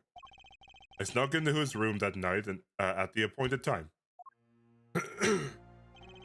and found there was upon his bedside 2 pistols. What? 2? Yes, the one I had used on stage, and the one that had been used by my partner, Valent. Oh, for the Zack and Valent quick draw thing. My mentor had the look of one sleeping. I stood by his bedside, hearing only the light sound of his breathing. Then I took the pistol in my hand. I cannot deny that my resolve faltered then, for a moment. You faltered? You mean you thought about shooting him? Recall there was a reason why I could not refuse his request. His last such request, though not his first. So there were other requests that you couldn't refuse before? To be honest, I have not always been steadfast, and I fear I've brought pain upon Trucy. Was Magnifique coercing his disciple somehow? Just what was going on in Troop Grimier? Yet, in the end, I did not shoot him. Instead, I turned and shot the clown.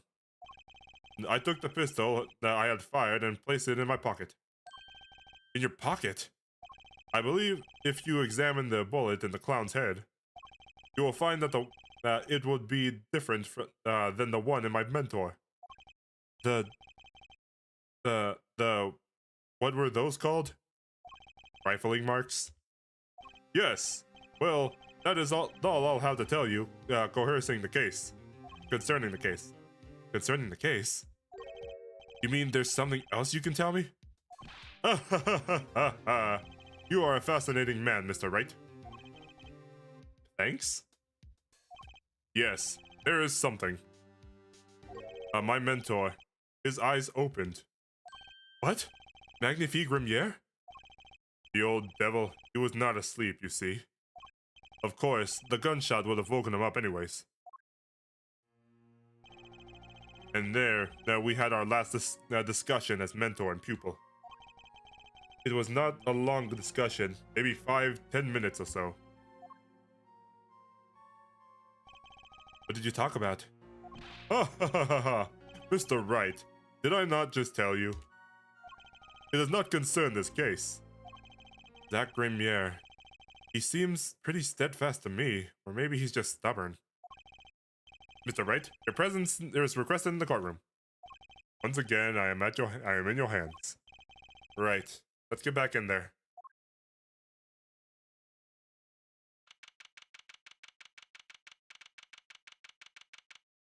Meh. Oh, my nose is itchy. Beep, beep, beep, beep, beep.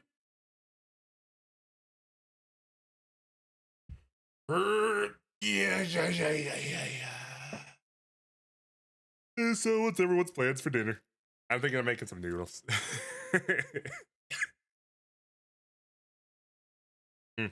Okay. April 19th, 11:37 a.m. District Court Room number 7.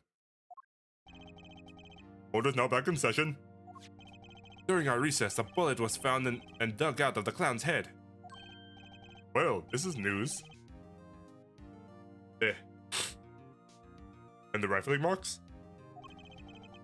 There wasn't time to do a detailed analysis. Though they did find the weapon type matches the murder weapon.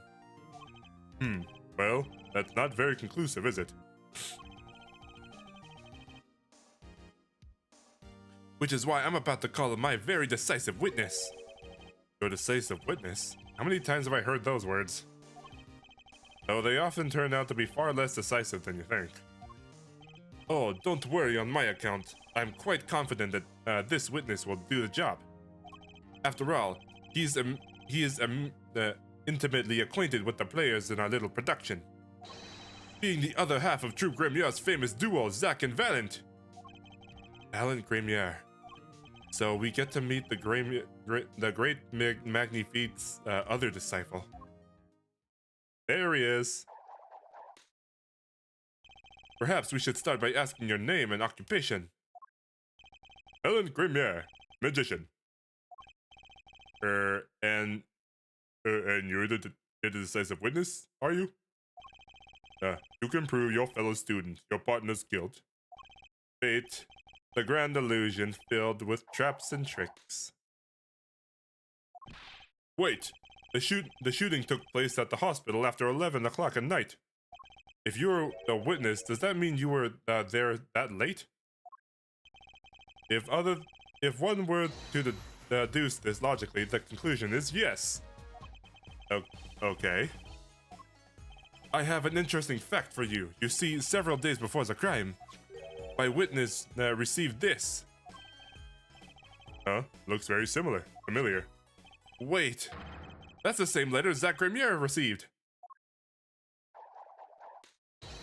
Ah, yes, or perhaps I should say, ta-da!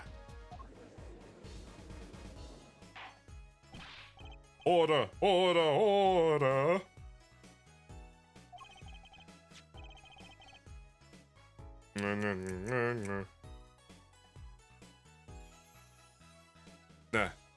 Now, and what does it say? Surely not the same thing. Perhaps you should see for yourself. Oh, it says a different time. To you, I entrust the task of lowering the lights on the 13th, 11:20 p.m. I will ready a gun, which you will then shoot. One shot square in the forehead. You cannot refuse, and we know. Okay. The court accepts this into evidence. This is most unusual. Exactly what was going on with you folks? What exactly was your Troop Grimier up to? By which you mean? I'm just having trouble envisioning a man who would ask his students to kill him. Both of them, no less. Just as my option. It's just my opinion there, Judge. But from these letters, I'd say he was coercing them, not asking them. We walked into the magician's path together, and in doing so, shared much of our lives. When people are so close, there is a strain, a warping of relations, you might say. Yet this has nothing to do with the case. By which you mean you're not going to tell us. Which makes me wonder even more about this reason they couldn't refuse. Well, let's get on with the testimony for starters. The defendant, Zach Grimier, stands accused. Tell us why. Oh, I'll do more than just that. For where he walks, the red roses rising, singing hymns to the miracles that is magic. Fascinating. Though I hardly need to remind you that the evidence could just as clearly point to you as a suspect. The letter, the murder weapon, and now the 2 bullets found at the scene. In fact, the only difference seems to be the designated time.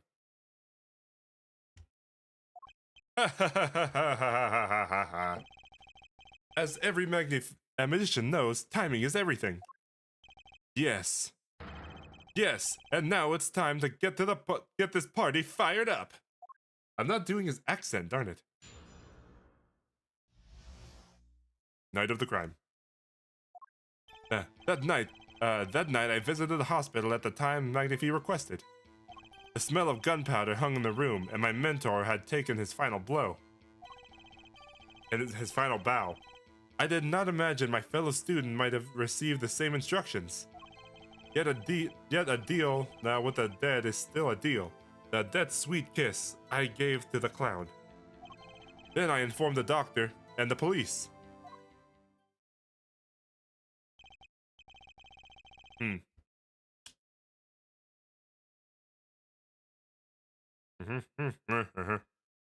So you were the one who reported the crime? Indeed, I would think. This fact alone would clear my name of suspicious. Let's not jump to anything conclusive. Yes, the cross-examination generally comes before the conclusion in this court. But if your testimony proves to be true... Huh? Okay, what's up? I will gargle.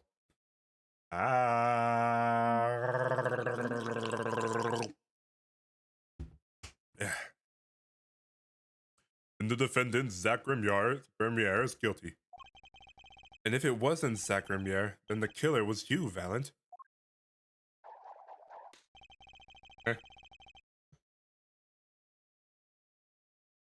Yeah, right boy. And no disappearing act will get you out of that.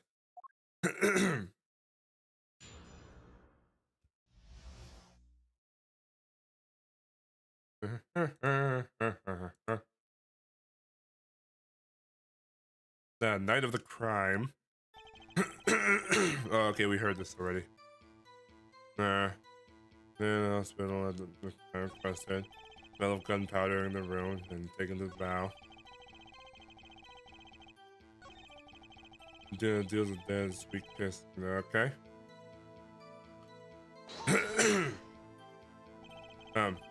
There were 2 bullet holes at the scene, one in the victim and one in the clown.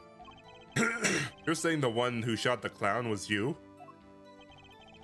No doubt my partner Zach had said the same thing.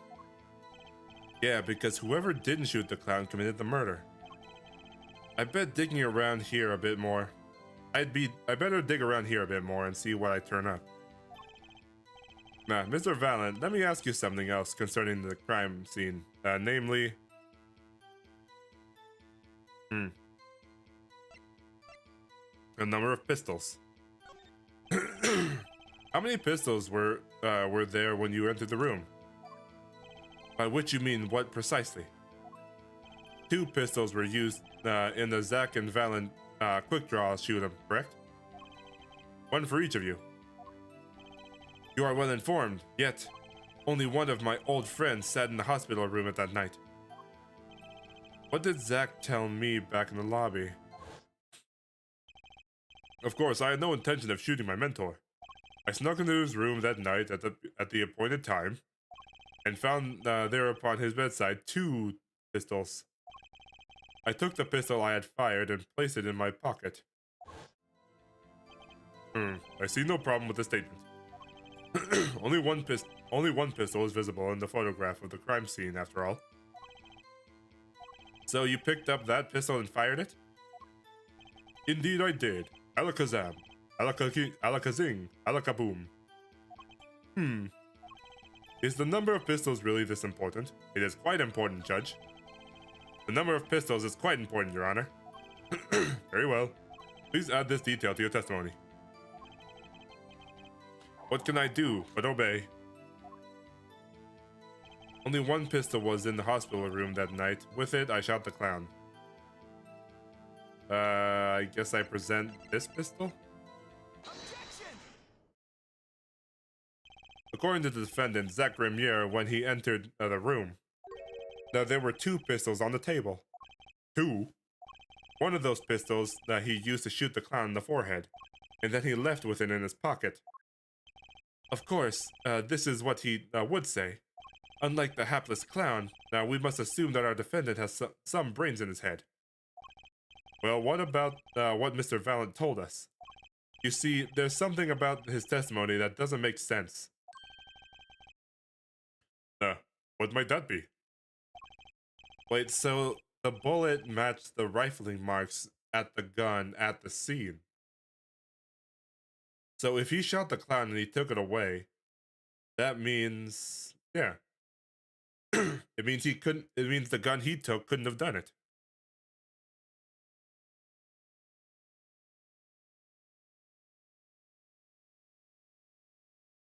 I told you, I took the pistol that was there and shot the clown. That's your story, at least.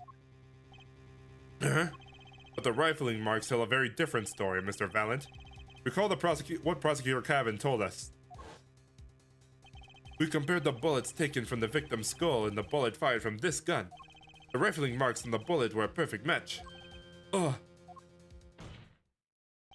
Mr. Valent, if you fired this pistol, then you shot the victim in the forehead. Order, order, order. Well, this is a rather sudden. Objection! What have I done? Prosecutor Gavin? I owe the court an apology. Sorry. Sorry for what?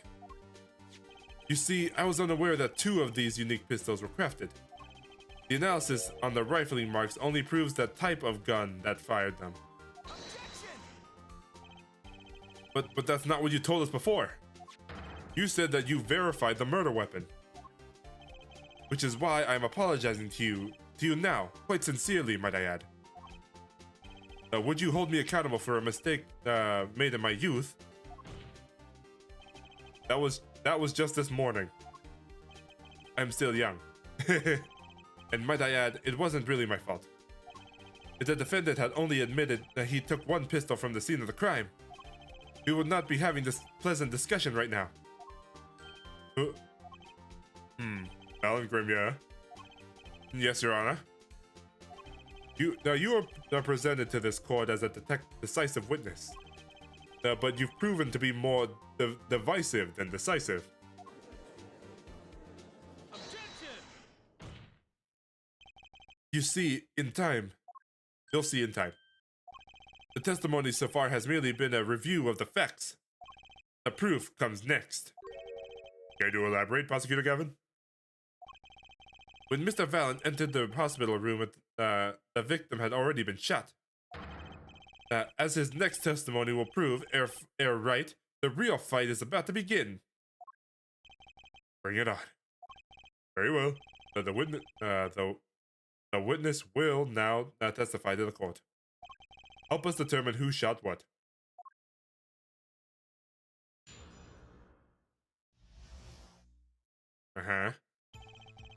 I arrived in the hospital room at the appointed time, which it is to say 11:20 p.m. After discovering the body, I fulfilled my obligations and called the other doctor. The doctor examined the body before the police arrived. He was quite clear about the time of death, 11:10 p.m. And the one in the room at the time was my partner, not me.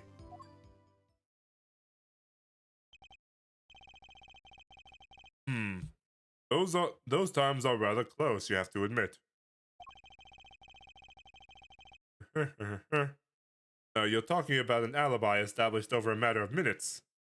But to use the 10-minute discrepancy at the base of your alibi, it seemed it's is easy to explain in this situation, there, Judge. For example, take our debut hit single, 13 Years Hard Time for Love. Cue the song, press the play button, and it will play for 2 minutes and 15 seconds. Do it 100 times, the result is the same. Their debut single was only 2 minutes and 15 seconds long. What a ripoff! Magic is a world of utmost precision. Hocus pocus requires admirable focus. And in the time of death determined by the doctor, there is an incontrovertible truth. Very well. The prosecution warns us that we're dealing with a rather precise time. And we could expect the cross-examination to require the same level of precision. I would hope the defense refrains from its customarily broad, sweeping accusation. Let's blur the focus. Lest we blur the focus this case was so clearly demands. Point taken. Baseless remarks will result in a penalty. Carry on, Mr. Wright. Carry on. Right.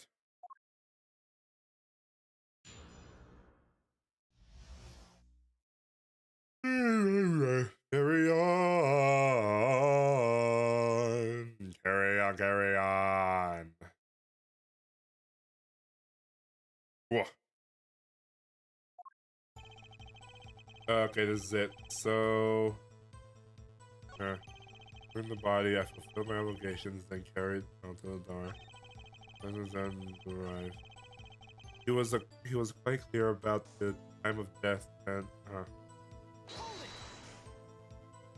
I don't think I'm stepping out on limb here and say I have some doubts about this. How could the doctor be so precise with the time?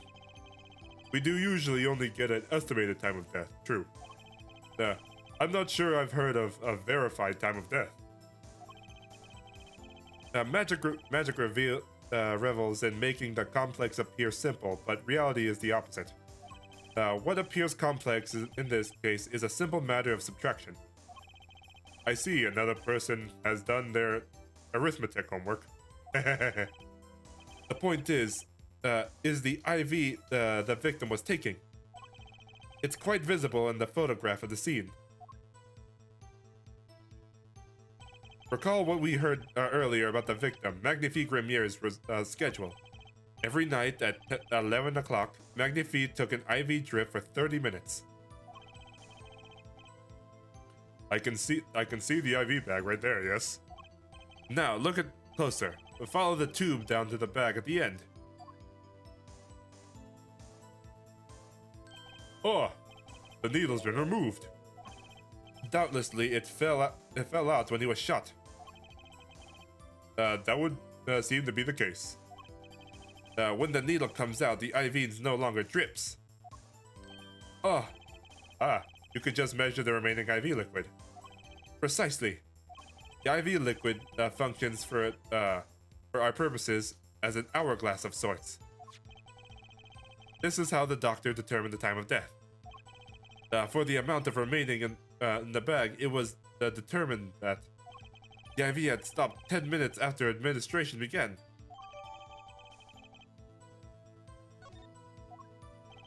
And so it was when I, Valent, entered the room. 10 minutes had passed since the horrible crime was committed. And this is proof. Well, Mr. Wright?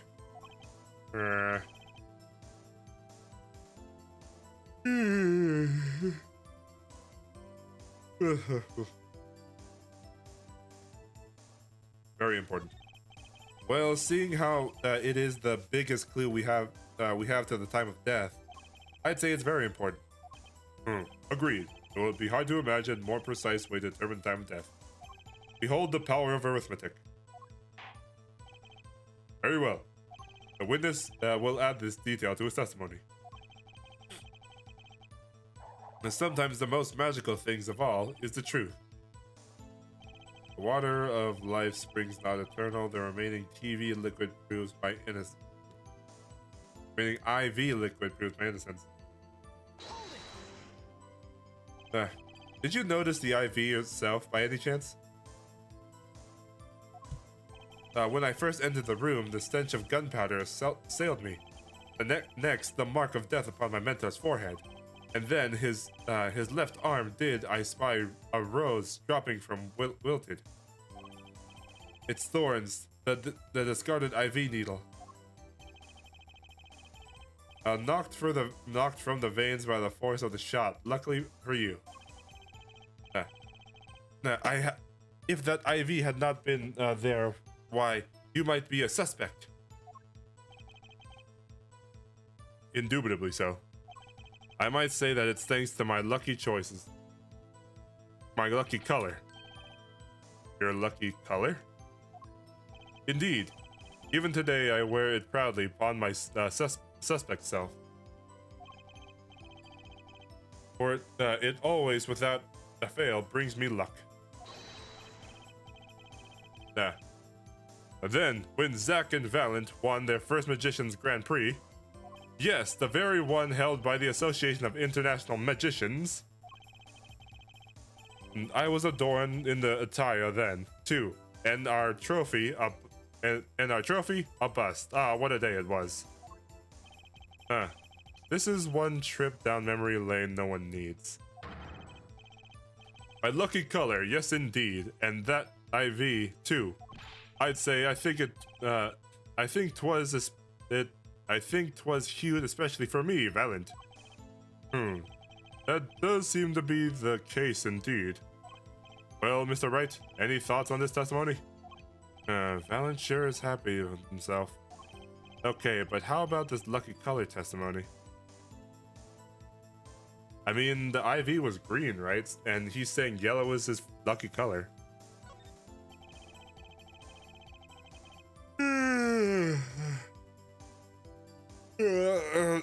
Stretching. It certainly sounds like your lucky color brought you plenty of luck. But not this time. Mr. Valent, your lucky color betrays you. I'm afraid you've lost me. Your Honor, the witness testimony now clearly contradicts the evidence. What? Please recall my warning at the beginning of this cross-examination, Mr. Bright. Baseless accusations will be duly penalized. I do hope this latest accusation is well-based. Don't worry, I've got all your bases right here, in my ass. Very well, let's hear the defense's claim. Well, is your evidence that contradicts that Mr. Valent had told us? The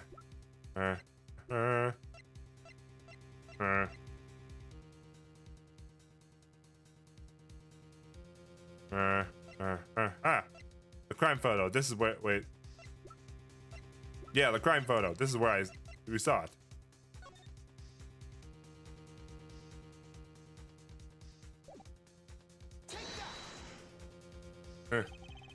This crime scene tells all, Your Honor. A photo of the crime scene? All this talk of color has me yearning for a black and white, clear-cut simplicity. Tell us, Wright, just where is this contradiction in this photo? My pleasure, and I assure you it's quite simple. But I can't promise anything in black and white. Let's hear what you have to say, Mr. Wright. What in this photo contradicts the witness's testimony? Well, this, because it's green. Alan Grimier, let's get one thing straight about your lucky color. It's yellow, correct? Kind of takes the mystery out of it, but yes. Something wrong with yellow, Mr. Wright? Yes, there is. Decisively wrong, in fact.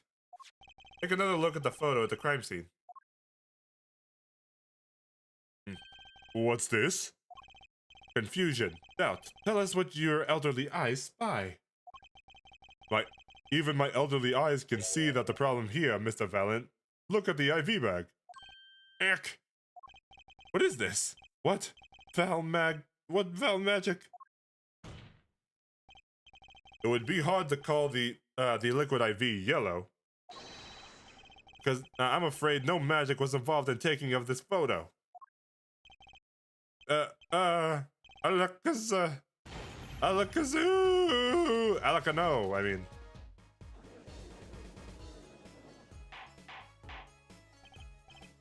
Order! What does this mean? Objection! This is some kind of mistake. Yes, Prosecutor Gavin? Your witness's mistake. Urgh.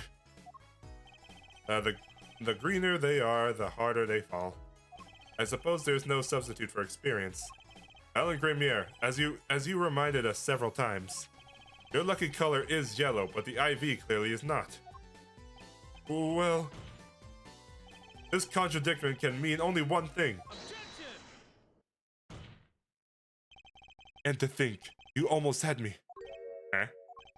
I see your true colors now, Ace Attorney Phoenix, right? Something you'd like to tell us, Prosecutor Gavin? As far as the court can tell, the witness testimony does contradict the evidence. Yes, a contradiction. One that I shall be pleased to hand right back to you, Mr. Wright. What do you mean? How? Because the witness has made no mistakes. I agree, at a glance the IV liquid does appear of sorts of a greenish yellow. But I assure you the liquid itself was quite yellow. We are filling it with pee.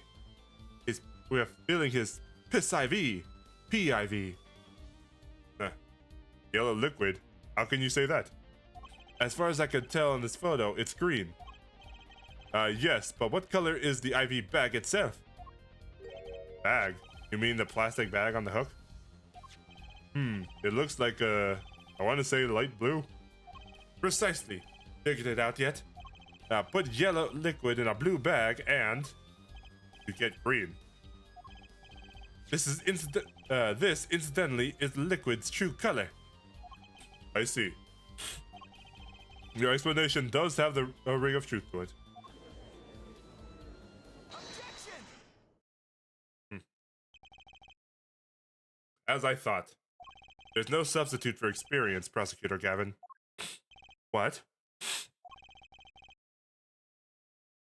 You may tell a good tale, but you've just proven something rather grave. For you, that is. Grave? The liquid in this IV is yellow, yes. But how did the victim witness, how did the witness know that? It's quite unnatural when you think about it. You did think about it, didn't you? Your Honor, the defense requests an explanation from the witness. At the scene of the crime, the IV liquid appears to be green. So let me ask you, how did the witness know that the IV liquid was actually yellow? Alakazam!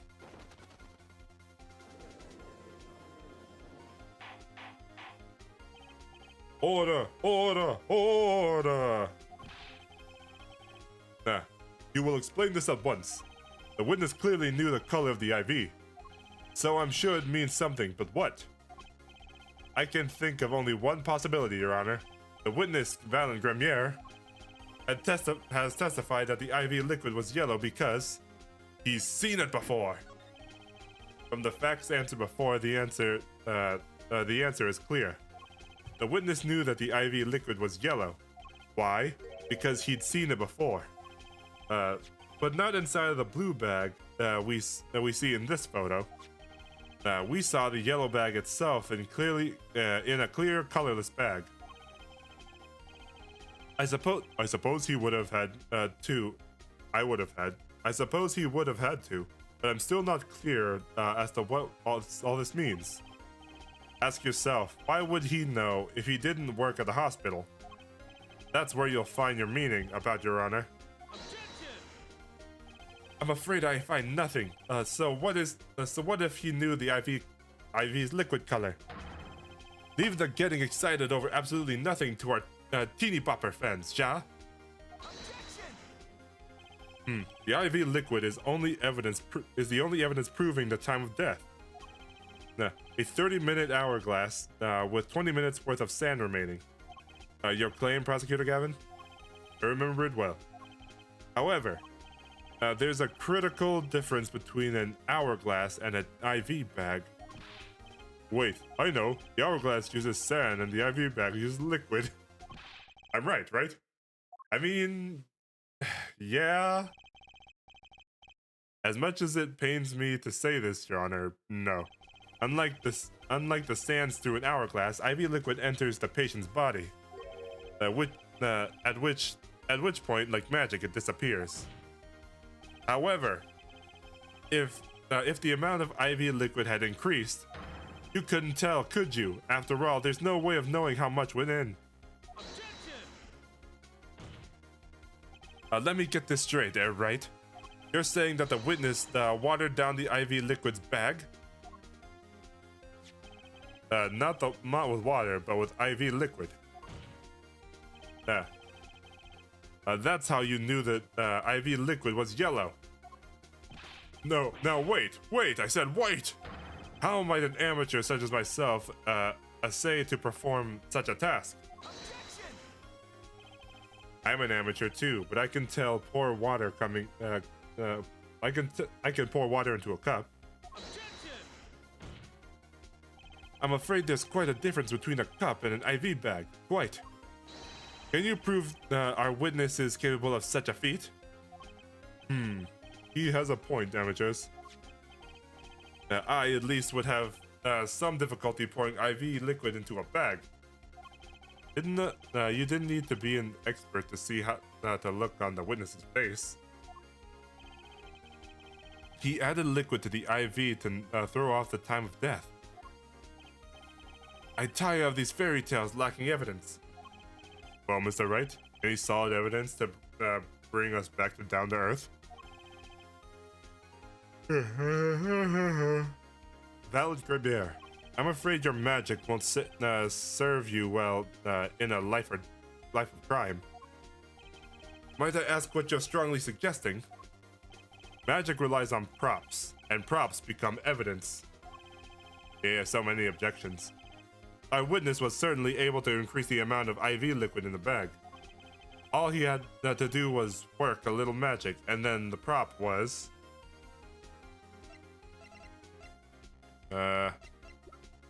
probably this syringe. The only thing that holds liquid here. The victim syringe? It's the perfect prop for the magically increased IV trick. And not enough for an amateur to use. What kind of evidence is that? The syringe was clean, not a trace of liquid on it. And don't you find that odd, Prosecutor Gavin? What?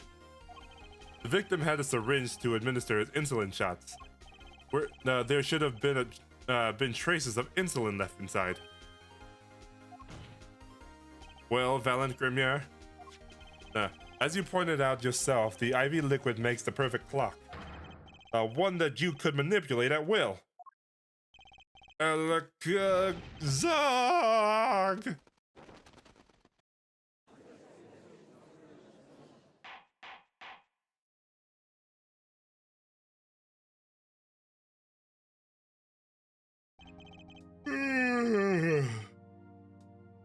Maybe I should have drank the energy instead of the hydration. Although I do need both.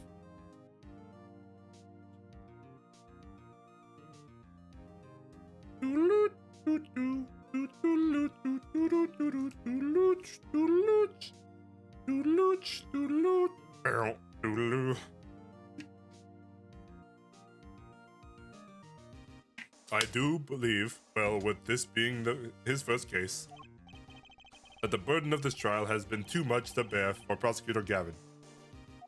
Oh man, that's gotta hurt. I'm afraid that while there is a doubt as the amount of IV liquid in that bag, the time of death cannot be proven. Okay, I'll drink more. I was just drinking some.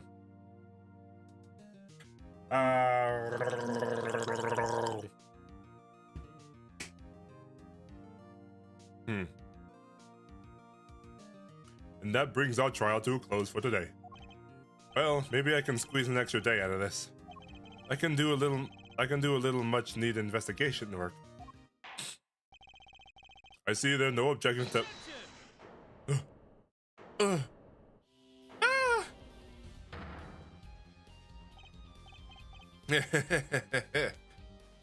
Truly, there's no substitute for experience.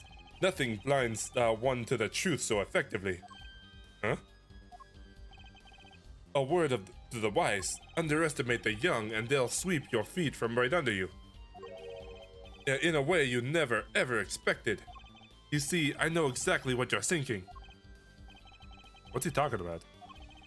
Now, you're saying the witness used a syringe to manipulate the level of the IV liquid. But there is no proof. There's no proof he didn't do it either. Yes, quite true. Huh? He's admitting it? Nor was it the witness, nor was this witness quite as decisive as I'd hoped. This, I admit, after all, why linger in the past when the future holds so much?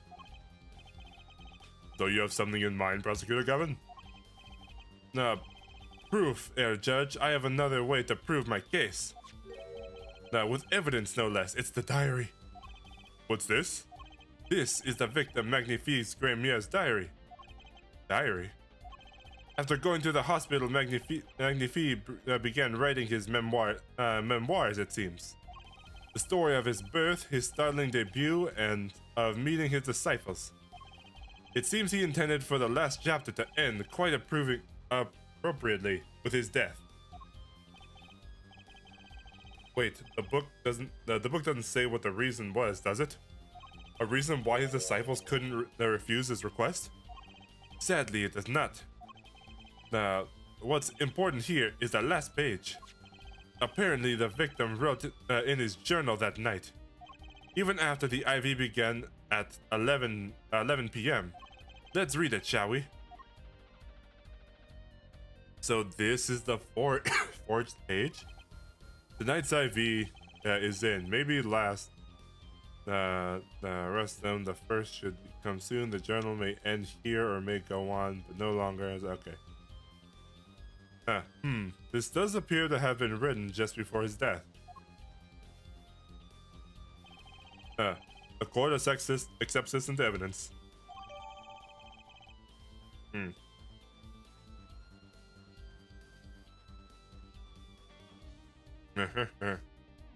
Okay. I want to see that book.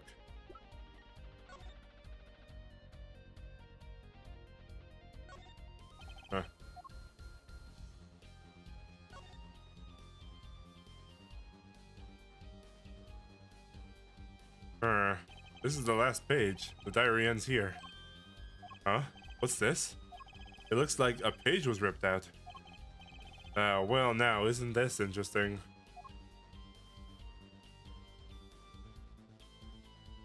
Okay.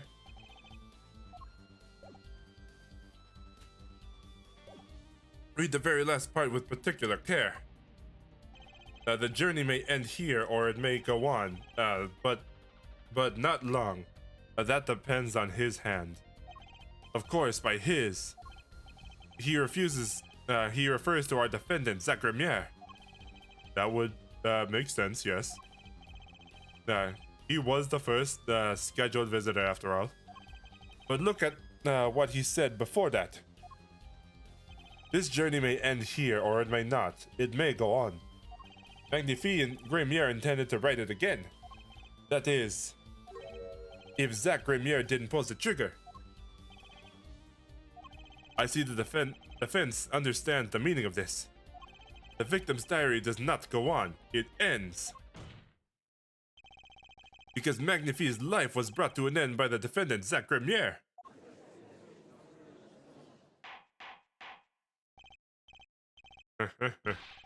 Order! Order! Order! Prosecutor Gavin. Are you certain that Magnifique Grimier wrote this? There is no mistaking his handwriting. Well, this does seem to be significant. According to this, Magnifian did intend to continue his diary. Yet, if his diary ended here, which plainly it did, then the one who pulled the trigger was the first visitor, Zach Grimier.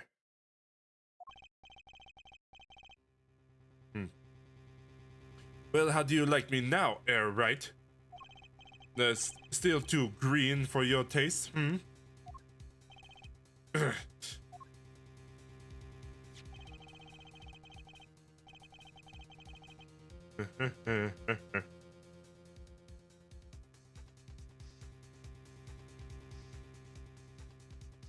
He's right about the diary being pretty clear. Still, I find it hard to believe that he overlooked such an obvious problem with the precious evidence. Well, Mr. Wright, the witness's testimony we heard was lacking.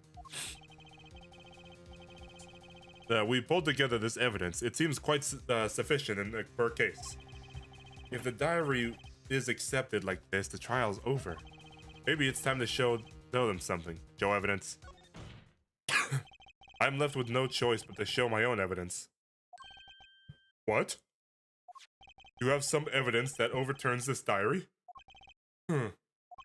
It's not too late to rethink this and avoid more embarrassment.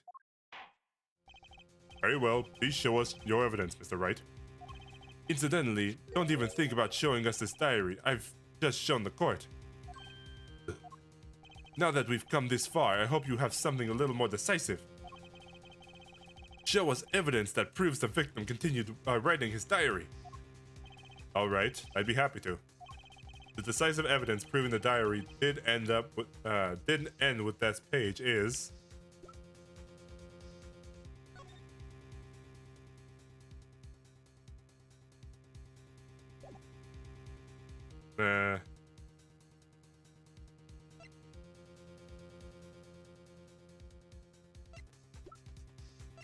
Oh wait, it was this one.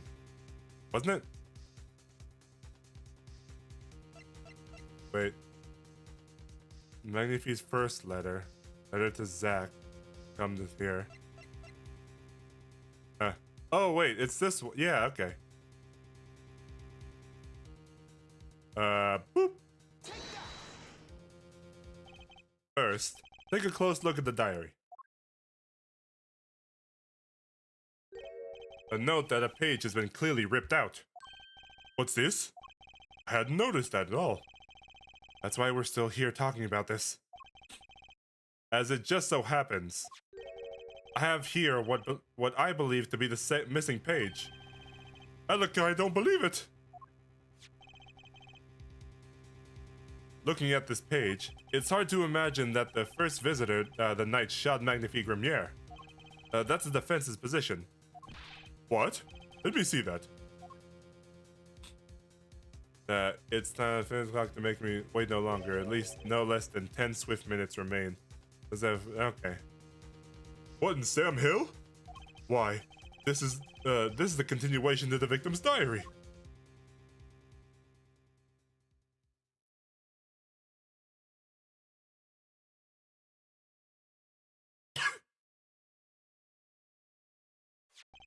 Note the torn edge of the page. It perfectly matches with the torn remains of the last page of Magnifi's diary.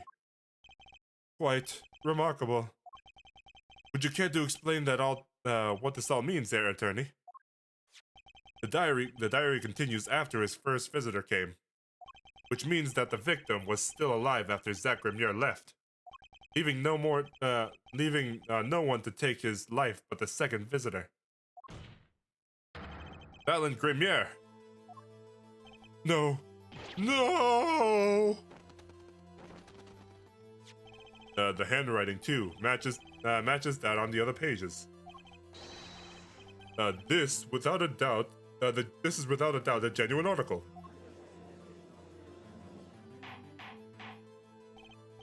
Order, order, order. But wait, that's impossible. That old man couldn't have written that. Objection! Huh? Finally. You just couldn't resist, could you, Right? Resist what? Presenting solid evidence? Judge? Yes, Prosecutor Gavin? Might I request we put the current cross-examination on hold? The prosecution would like to call a new witness. But, Prosecutor Gavin, this evidence overturns the current witnesses. I only asked to put it on hold. Please, my new witness has a very, very important piece of testimony to give. 5 minutes, no more. I promise, Your Honor. Well, if you put it that way, Mr. Wright, what's your take on this? Well, Your Honor, judging from his enthusiasm, we'll have to hear this new testimony sooner than later. So it might as well be sooner. Then, through the highly, highly irregular, we will put this current cross-examination on hold. The witness may step down. Now, Prosecutor Gavin, please bring the surprise witness to the room.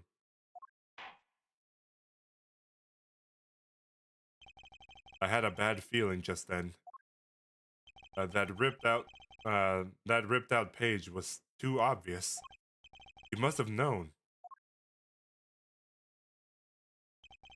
And I should have known it was a bad sign all around.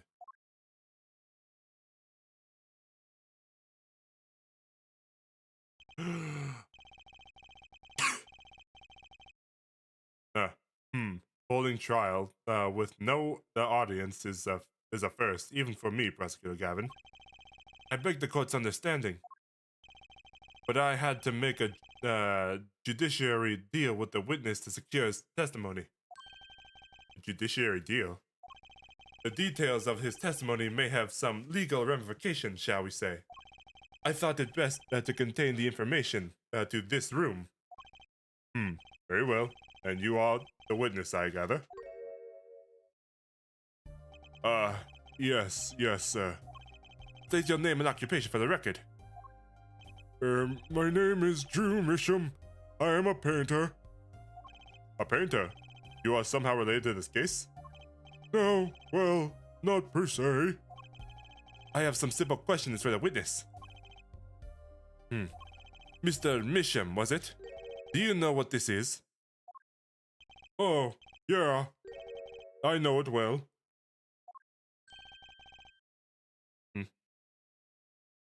How is that possible? Have you seen this diary page somewhere before? Oh, yeah. I mean, I made it. You... what? You made it? Yes. You might call it one of my works.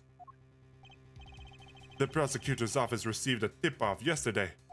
Illegal evidence has been prepared for the trial of Zach Remier. Illegal evidence?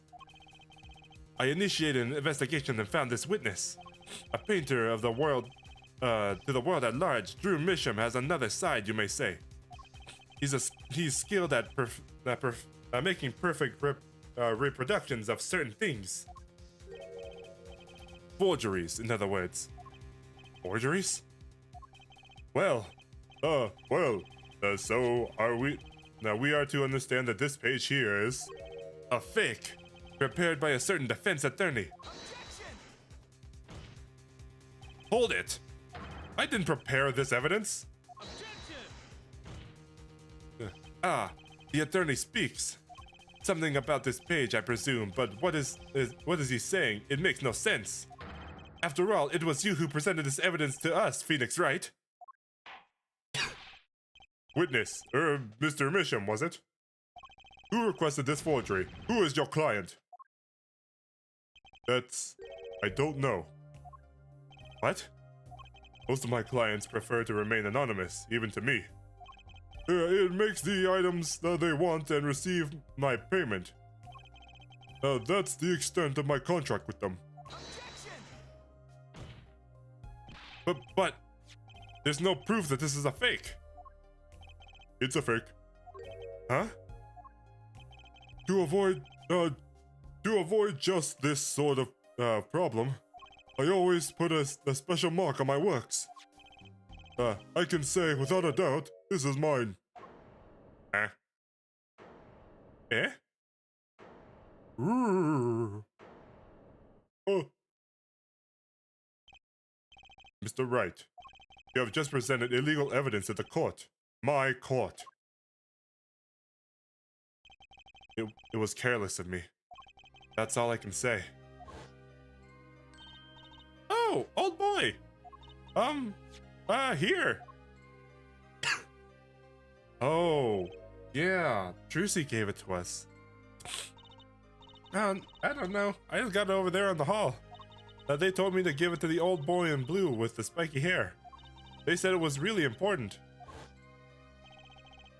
It was a trap, a fatal one. Mr. Wright, yes? Do you have an explanation for yourself? If I did, would the court hear it? Probably not. Forging evidence is a serious crime, and presenting it in court is a serious mistake. A fatal mistake for an attorney. Fatal, too, perhaps, for your client, I fear. Huh? Tell me, what kind of defendant relies on forged evidence? The answer is quite clear. A guilty one! Objection! Your Honor, wait. I understand that presenting forged evidence in court is a serious crime, but you cannot hold my client responsible for the actions I took as an individual. I am sorry, Mr. Wright. Your Honor? Another close call, I dare say. If the prosecutor's office hadn't received that hot tip, everything would have gone the way you wanted it to, ja? I even gave you a chance. Too bad you decided not to think before embarrassing yourself.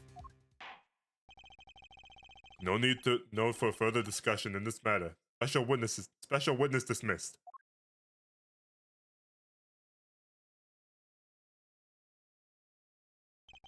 Mr. Attorney? Mr. Attorney? Yes? Could I ask your name? Phoenix Wright. Mr. Wright. I have seen and studied many people, but none like you. I'll remember you, Mr. Wright.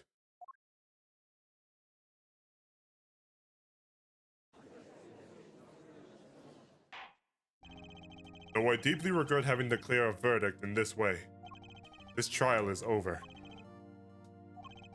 You have the right to find a new attorney and make an appeal. However, this court must... Your Honor? Yes, Mr. Zack. There is one more thing I wish to make clear. Today, in this courtroom, you cannot declare me guilty.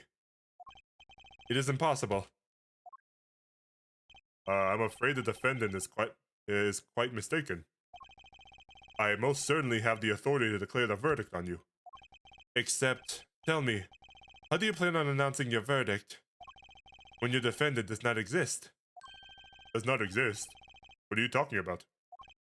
I am talking about this. Mr. Enigmar! The defendant escaped! Find him, quick! Bailiff, close the exits of the building. On the double, we must not allow him to escape. That day, in that courtroom, a miracle occurred. The defendant, Shady Enigmar, aka Zack Ramiere, did not just escape from court. He literally, unbelievably, vanished. Right before the bailiff's eyes. No one ever saw him again. Not since that day. This is the Gramiere miracle. Ha ha ha ha ha. No verdict was declared. After all, the defendant didn't exist. That's how it happened. The trial of magician Zack Ramiere vanished along with him for eternity. The mysteries that remained behind were all solved, however, but not until 7 years later.